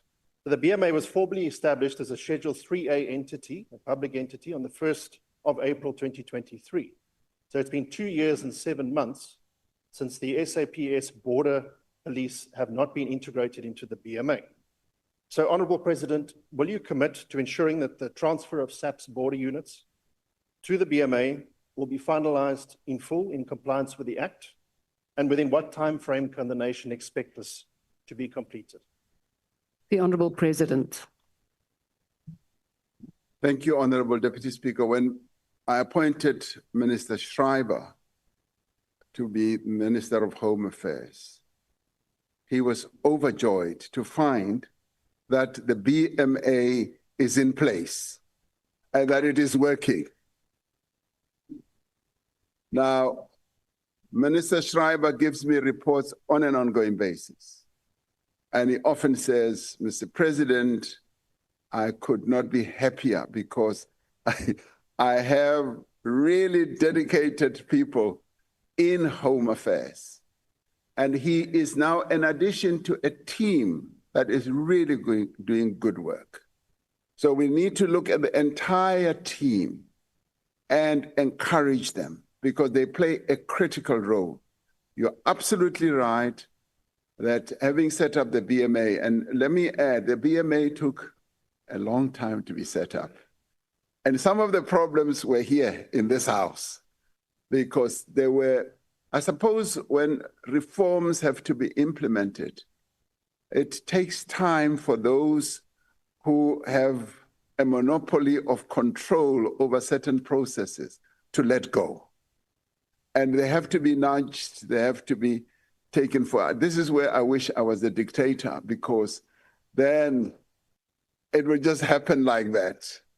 So our constitution is such that, and the laws that you all have passed are such that, you know, you nudge people along and you dot every T and you cross every comma and all that.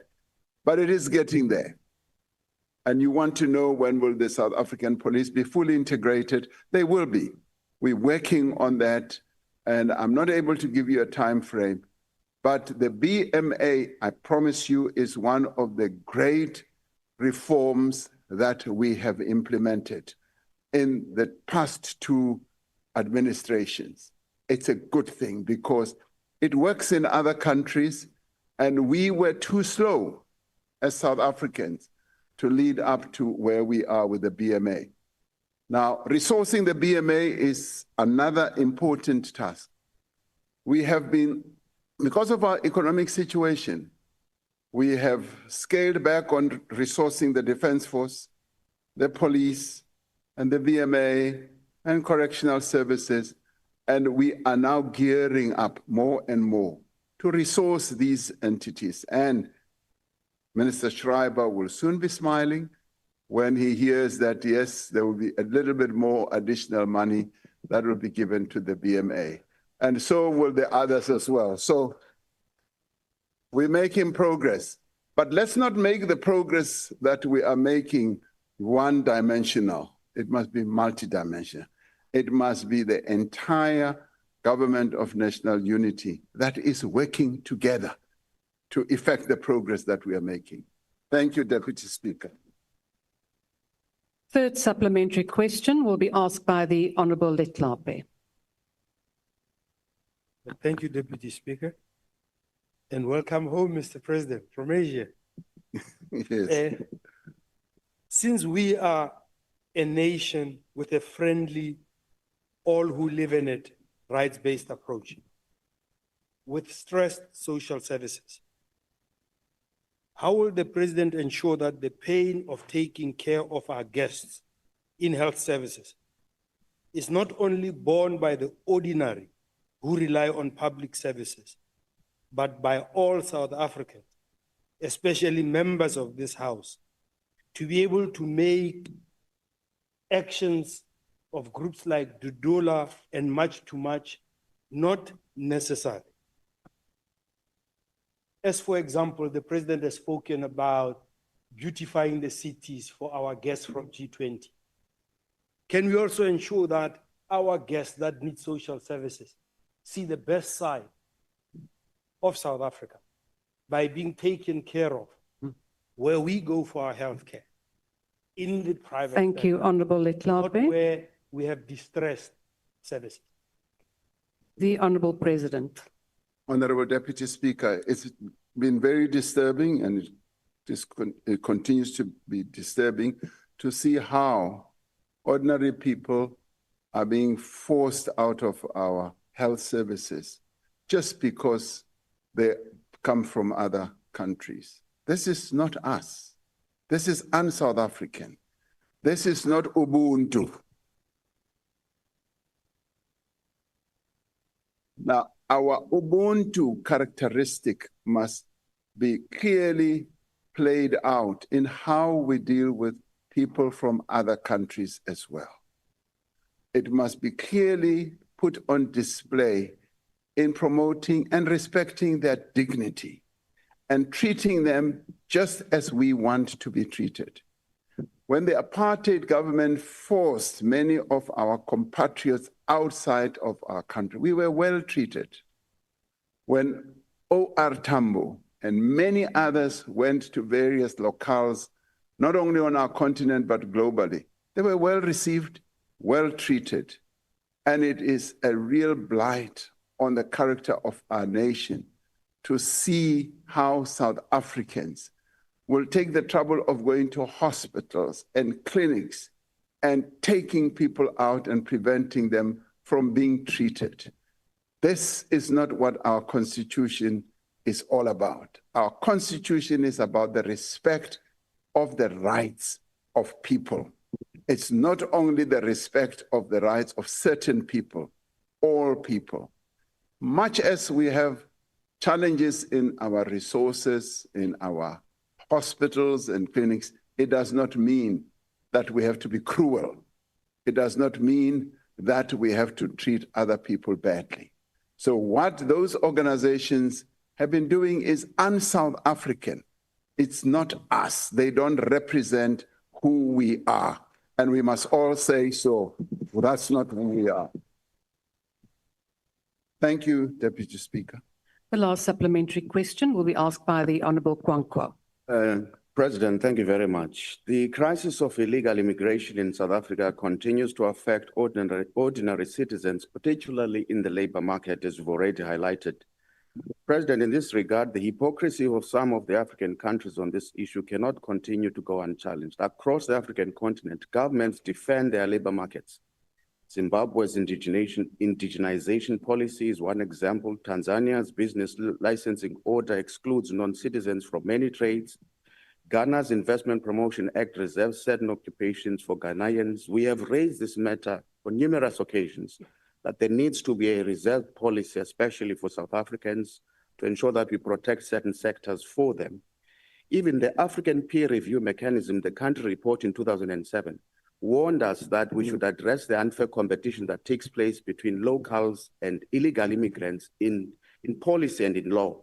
The question I want to ask, why does the government continue to deny South Africans such a protection, especially for informal trading and other issues? And why have you failed to act against employers who have employed illegal immigrants for decades? Thank you. The Honourable President. Honourable Deputy Speaker, the last issue that Honourable Kwankwa raises is being addressed.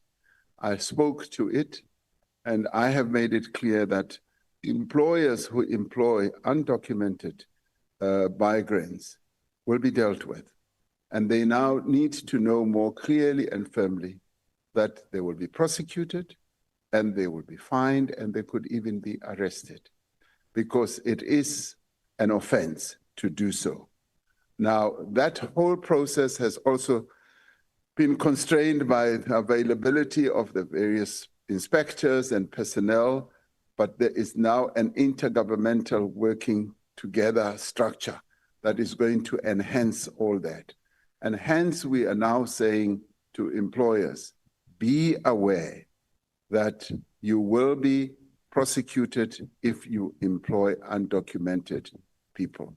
Now, when it comes to businesses, the departments that deal with business operations like DTIC, like the small business, are working on precisely how we should respond to this. Because as you correctly say, many other countries, even on our continent, do have either quotas or do have preventative regulations about the conducting of businesses by people who do not have documentation to be in South Africa. It does not mean that you ban completely. It means that it needs to be properly regulated, properly permitted, properly registered. So that is precisely what is being worked on. When we went through the issue of food poisoning, we embarked on a process of getting small businesses that are dealing either in the township or rural areas, the so-called spaza shops, to be properly registered. That process continues. And through that, we are able to see exactly the incidents of people who are from other countries who may not be permitted to be here, and a clearer policy will be crafted in that regard.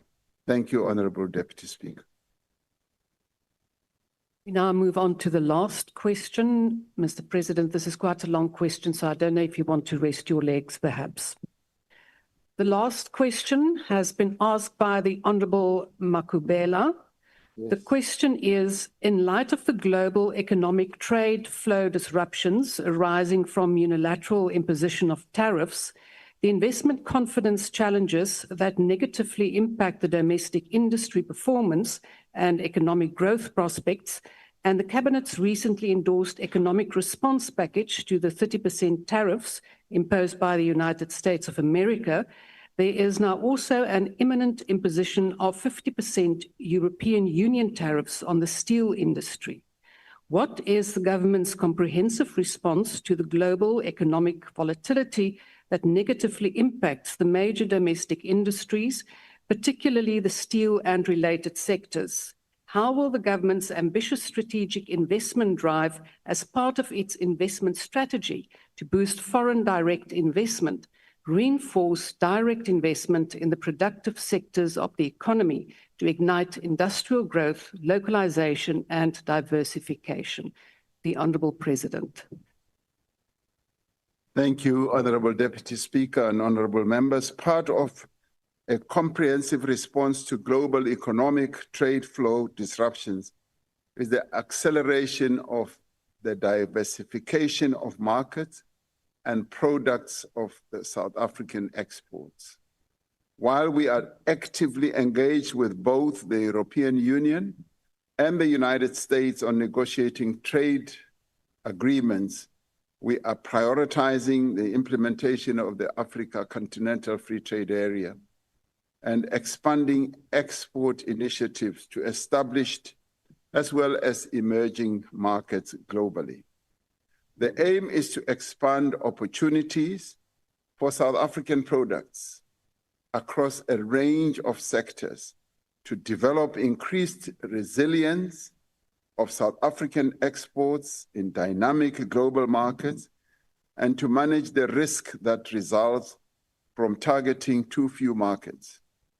While the recent tariffs are likely to disrupt export flows, they can also serve as a catalyst for deeper continental integration and faster implementation of the Africa Continental Free Trade Area's trade liberalization as well as industrialization agenda. Now, our country's strategic investment drive aims to attract increased foreign direct investment and reinforce domestic investment in key productive sectors. Priority areas include manufacturing, renewable energy, mining beneficiation, ICT, agriculture, and agro-processing. These are all important for expanding industrial capacity in our country and also promoting localization and creating sustainable employment. Over the past few months, I have personally engaged with many investors to ensure that we both understand impediments to investment and work closely with ministers to ensure that we create an investor-friendly environment. In my recent trip to these 4 countries, as I said, a number of ministers came along, and some we traveled together on the Inkwazi, the plane that the president uses. And in one of those trips, Minister Steenhuisen, Minister Nchabeni, and Lamula were in, and Steenhuisen said, "Oh, Mr. President, there isn't even a drink on this plane." And he said, "This looks like a Santaco plane." But we were scouring the whole Southeast Asian basin, and we were seeing a number of investors, a number of governments, and I do believe that there is a deep hunger in those markets to trade with our country. And in some ways, there are markets that we had not really laid more emphasis on. And now, because the crisis that we're facing with the United States has created an opportunity for us, a great opportunity, and they also see exactly the same, because most of their trade has been directed towards exploiting that very big market of some 260, 270 people. Now they want to diversify. So we have been at work to try and diversify our markets through strategic infrastructure investment in our own country in energy and transport and digital systems. We are improving industrial competitiveness, reducing the cost of doing business, and supporting long-term economic growth. Because for us to be able to capture the prospect and the promise of those markets, we do need, in more ways than one, to improve ourselves, to make ourselves much more attractive to investors to come and invest here. And we've been telling those we've been meeting that we are the gateway into the African continent, and correctly so, they also realize it. This is further advanced through policy and regulatory reforms that we have embarked upon to make our country much more of an investment-friendly country. Now, partnerships with the private sector and development finance institutions are being used to mobilize capital for strategic projects while promoting green and inclusive industrialization. The B20 process, which is part of the G20 whole system, is taking place alongside the G20 and is an important opportunity as many business people from various companies will be thronging to our country to be part of the G20 process under the aegis of the B20. And we will then have in many bilateral opportunities and seek partnerships, and I do believe achieve greater understanding of the many opportunities that we will display to them and showcase. All these interventions that we are making are aligned with our country's commitments under the Africa Continental Free Trade Area, which is aimed at diversifying the economy, strengthening local value chains, and positioning our country as a leading investment destination on the continent. None of the various companies that we met, including countries, sees anything negative with us. They just want to come and invest here. But we should not rest on our laurels. We should improve ourselves so that we become an oasis of success and a center of great investment that they can come and place here. Thank you, Honorable Deputy Speaker. The first supplementary question will be asked by the Honorable Makubela. Thank you, Honorable President. I must say your response was very comprehensive, fair, and balanced.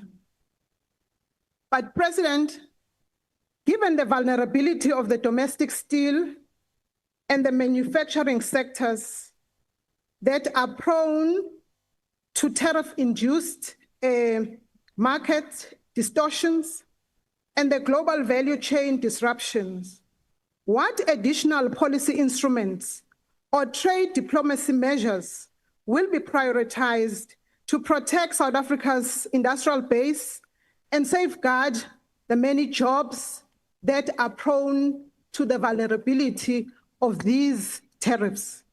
Lastly, Mongameli, what are the additional plans that you have to expand market access for value-added exports and to promote intra-African integration in response to this rising global protectionism? Thank you. The Honourable President. Thank you, Honourable Deputy Speaker. The answer is a very simple and straightforward one, and it's the one that I guess we are being taught by those that we continue to meet, particularly various governments. And they are all crying out for free trade agreements with us because they say they want to deal directly with us as South Africa, because they see us not only as a great market, as the most industrialized country on the continent, but they also see us, as I said, as a gateway into our continent. They are yearning for free trade agreements with us. Now, of course, because we are part of SACU, we've got to balance and be able to negotiate and to consult our neighbors. But nearly all the countries that we've had interactions with see the need for free trade agreements with us so that we can trade effectively with them. And this they put forward as a response to the pressures that they are also facing by being put under pressure by the tariffs that not only the United States, but also Europe.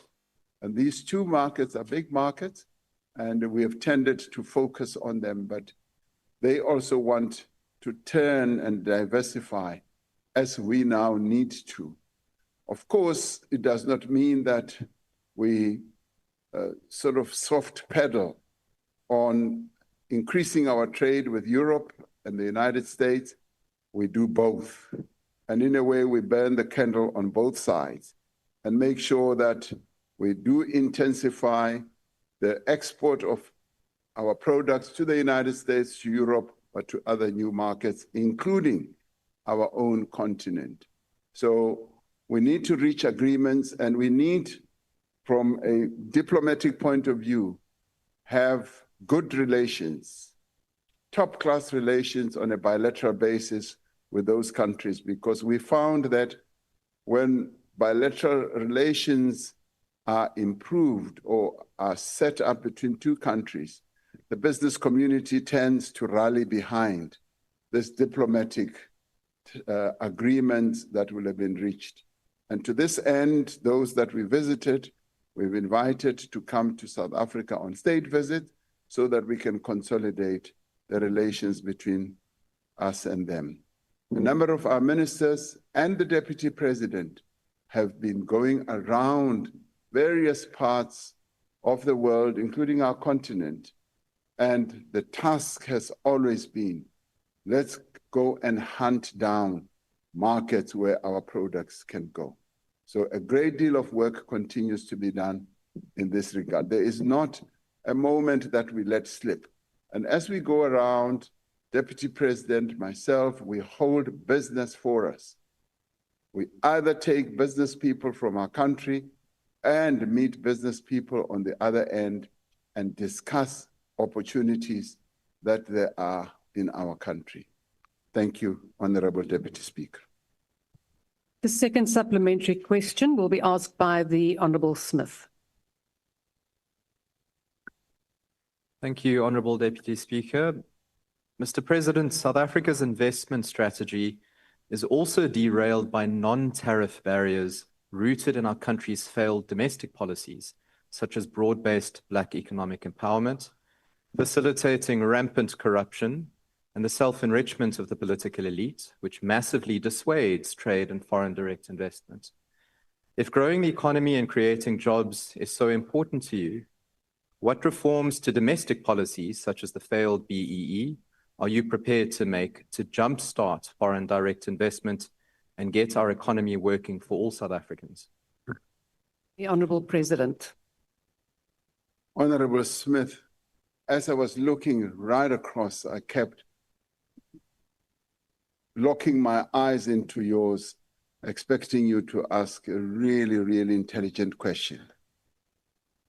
But now, let me say this to you, and I don't say it from an ideological point of view. There's no ideology. It's just fact. What you may perceive as non-tariff barriers, like some of our policies, I promise you, it's never raised in any locale where we go. And wherever, and I promise you, this is what often happens. And even ministers who were with me were just amazed because I become so energized. I will hold up to 10, 15 meetings, and largely with businesses, enticing them to come. And they appreciate that they come to meet us. And as they meet us, they say, we want to invest in your country because we see your country as being stable, industrialized, having the rule of law, and is attractive to investment. I promise you, not a single word have I heard about what you're saying. And recently we went to Malaysia. Now, in 1994, post-1994, the new government in our country sought to learn how we can foster transformation that they had already embarked upon, that was aimed at bringing those who were deliberately, but in their case not legally, who were left out of the mainstream of the economy. They embarked on a transformational policy change, which they call Bumiputra. And they explained to us that it has achieved great ends, great progress, and they are continuing with it. And they say, we can see that you have copied what we have sought to do. You are still young in your democracy. You still need to do what we have done to integrate those who were relegated to the back of the economy into the mainstream of your economy. And Honorable Smith, that for me is the overriding message. Overriding message is we need to integrate those who were relegated to the back of our economy into the economy. And that integration means skills. It means people must live next to where they work. The special apartheid architecture that we had. In some ways, we've continued with it to a great fault, but we also need to give people opportunities that will enable them to be players in the economy of their own country. In the past, people who look like me were not given the opportunity. In fact, there were laws that said you may not get into this job. You may not do business in this place. So I often ask when people like you raise this issue, what are we then to do? What should we do? Should we leave things as they are? Or should we do what others have done? Now, let me give you another example. The women in our country, black and white, were also relegated to the back. What should we do? Should we just say, you women, stay at the back, stay in the kitchen where you belong? My answer is no. We are not going to allow the women of our country, the black people of our country, to be relegated to the back. We must pass laws that will make women to play a key role in the economy of their country. We must get rid of the disparity of pay between men and women. There must be a law that deals with that. Is that wrong or right? I believe it is the right thing to do. Sorry, but I'll keep looking at you. Thank you, Honorable Deputy Speaker. The third supplementary question will be asked by the Honorable Gama.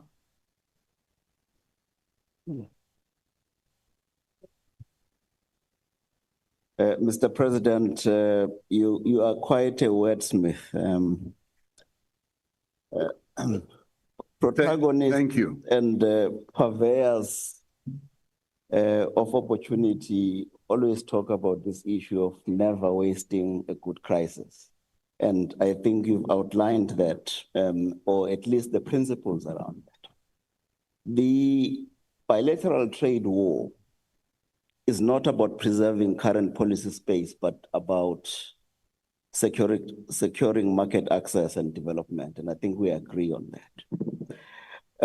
But other than the meek 10-point plan that you've been mulling on recently, what are the practical steps that your government has taken to strengthen domestic state institutions so that we can create jobs and also stimulate economic growth that can go beyond 47%? Thank you. The Honourable President. Now, Honourable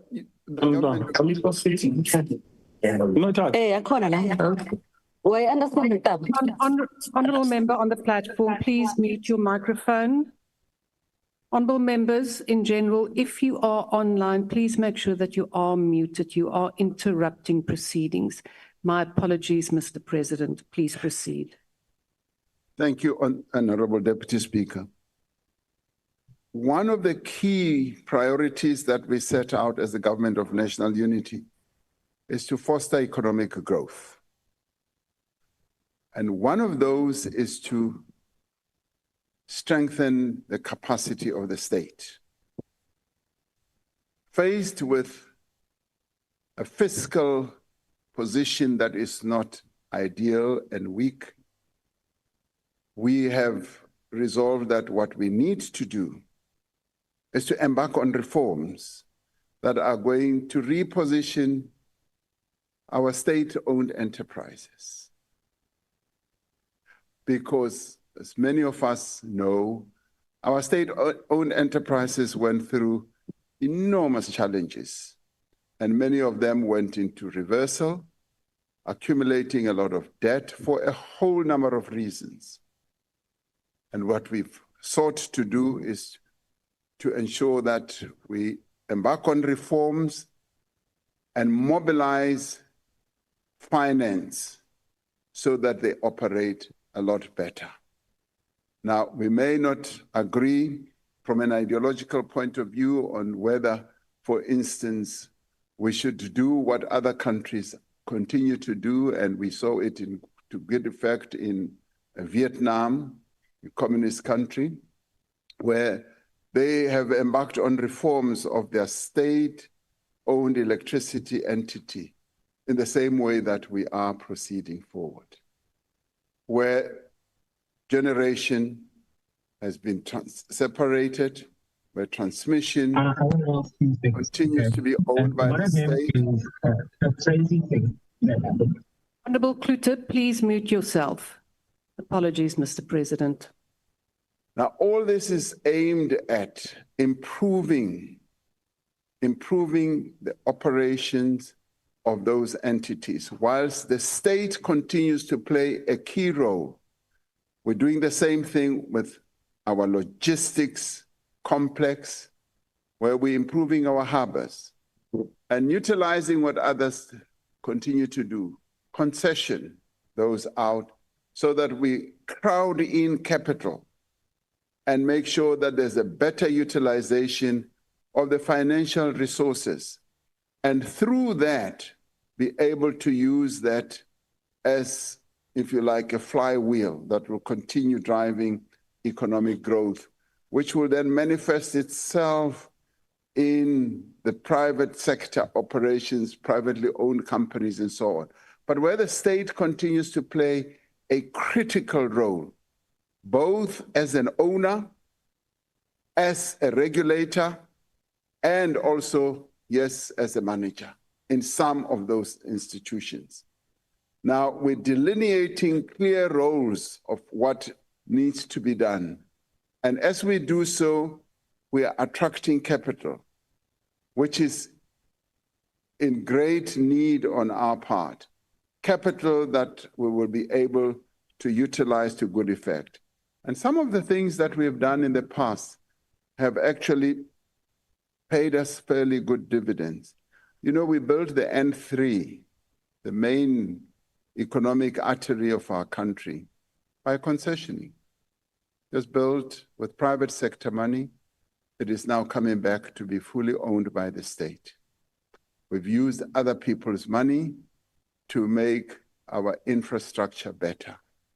And the state, being an intelligent and an innovative player in the economy, deploying resources, deploying capabilities in a way that will advance the economic growth of our country, is a good thing to do. And the state, not what other people on the other side of this house may think we are privatizing. No, we are not. We are actually strengthening the capability of our state-owned enterprises. Now, many of those had really been destroyed, almost completely destroyed. We are rebuilding them, we are capacitating them, and we're also bringing really good people with good integrity to run those state-owned enterprises. And I think we will make great progress as we move on. So I can say, watch this space. This is going to be a good space for our country. Thank you, Deputy Speaker. The last supplementary question will be asked by the Honourable Mulder. Thank you, Honourable Deputy Speaker, Honourable President. It is very important that we find new markets for our products. But just as important, I believe, is to attract effective direct foreign investment. In the furthering of government's ambitious strategic investment drive, I think that it's very important that we try to reduce the tariffs currently being put against our country and against our products, be that from the US or from Europe. I would like to ask if you could share with us perhaps what progress are being made at this stage with regard to our trade negotiations to get a trade deal, and if a mandate was also given to the negotiators with regard to the export of the critical minerals after beneficiation in South Africa. Thank you. The Honourable President. Thank you, Honourable Deputy Speaker. We are making progress. You will recall that when we visited the United States, it was one of those visits that I had with a number of our ministers and some leading South Africans. And that in many ways laid a foundation for us to be able to interact with the US government. Following that visit, we started talks on a text basis. Now, those discussions are ongoing.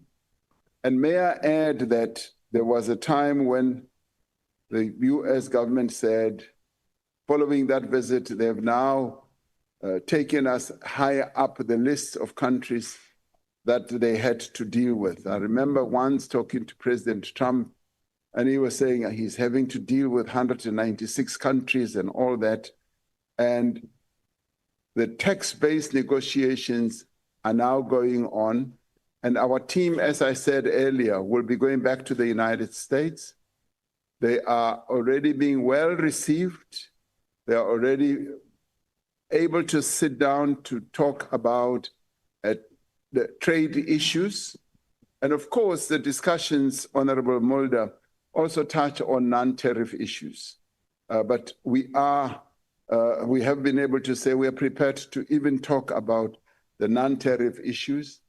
The good thing is that the noise between our two countries has quietened down, and we are now engaged in serious discussions with the United States, particularly their trade office.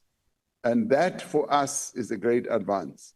Let me add that a number of other countries are still in the woods discussing trade issues with that big market, and they are nowhere near any form of conclusion. So we do believe that we're making progress, and we should be able to see an agreement sooner, I would say, rather than later.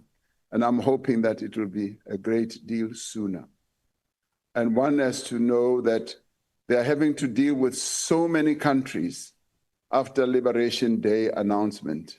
They are dealing with a plethora of countries. So we need to be more understanding with that, much as we cannot be understanding as South Africans. And of course, we do want our critical minerals. Our critical minerals, as I said in my earlier reply, to be beneficiated here so that we are able to export value-added products. And let me say that the messages that we've been beaming to the world about this matter are actually sinking in. You may recall that during COVID, one of the things that we did say during COVID is that we as African countries, we want to have the right to manufacture our own vaccines. That was unheard of. Together with India, we even went to the World Trade Organization and sued, or rather insisted that we need, as countries in the Global South, to have the intellectual property transferred to us so that we should manufacture our own vaccines. Now that lit the light for many countries, and they realized that, yes, it is unfair for us not to have the right to manufacture our vaccines. So we went from message to engagement, and it is now at the World Trade Organization leading to finalization, hopefully. Now, even on critical minerals, we've gone from the African countries being completely exploited with the extraction activities of the global north. And now we are at a stage where we are beaming a very strong message. And it's a message that is being embraced by many other countries on our continent. And of course, as South Africa, being the industrialized country that we are, we have the capability to add value to the minerals that we produce. But we want to see more and more of that value being processed here, and particularly closer to the communities where the minerals are extracted. So the message is sinking, and we want to push the envelope more and more so that we are able to beneficiate. And we have proven to the world that South Africa is a reservoir of many critical minerals that are needed in the manufacture of many products that are needed worldwide. And as we push this envelope, we're doing it for the rest of the continent as well. G20 process has given us the opportunity to put this matter firmly on the agenda. It is being discussed, and it will be in the declaration that the world or the G20 countries will now adopt. So we are making progress. And as we make progress, we continue to raise the South African flag. And through the G20 process, our flag is going to be flying higher and higher, and forever leading to the development of our economy to improve the livelihoods of all South Africans. Thank you, Honorable Deputy Speaker. Honourable members, that concludes questions to the President, and I thank the Honourable President.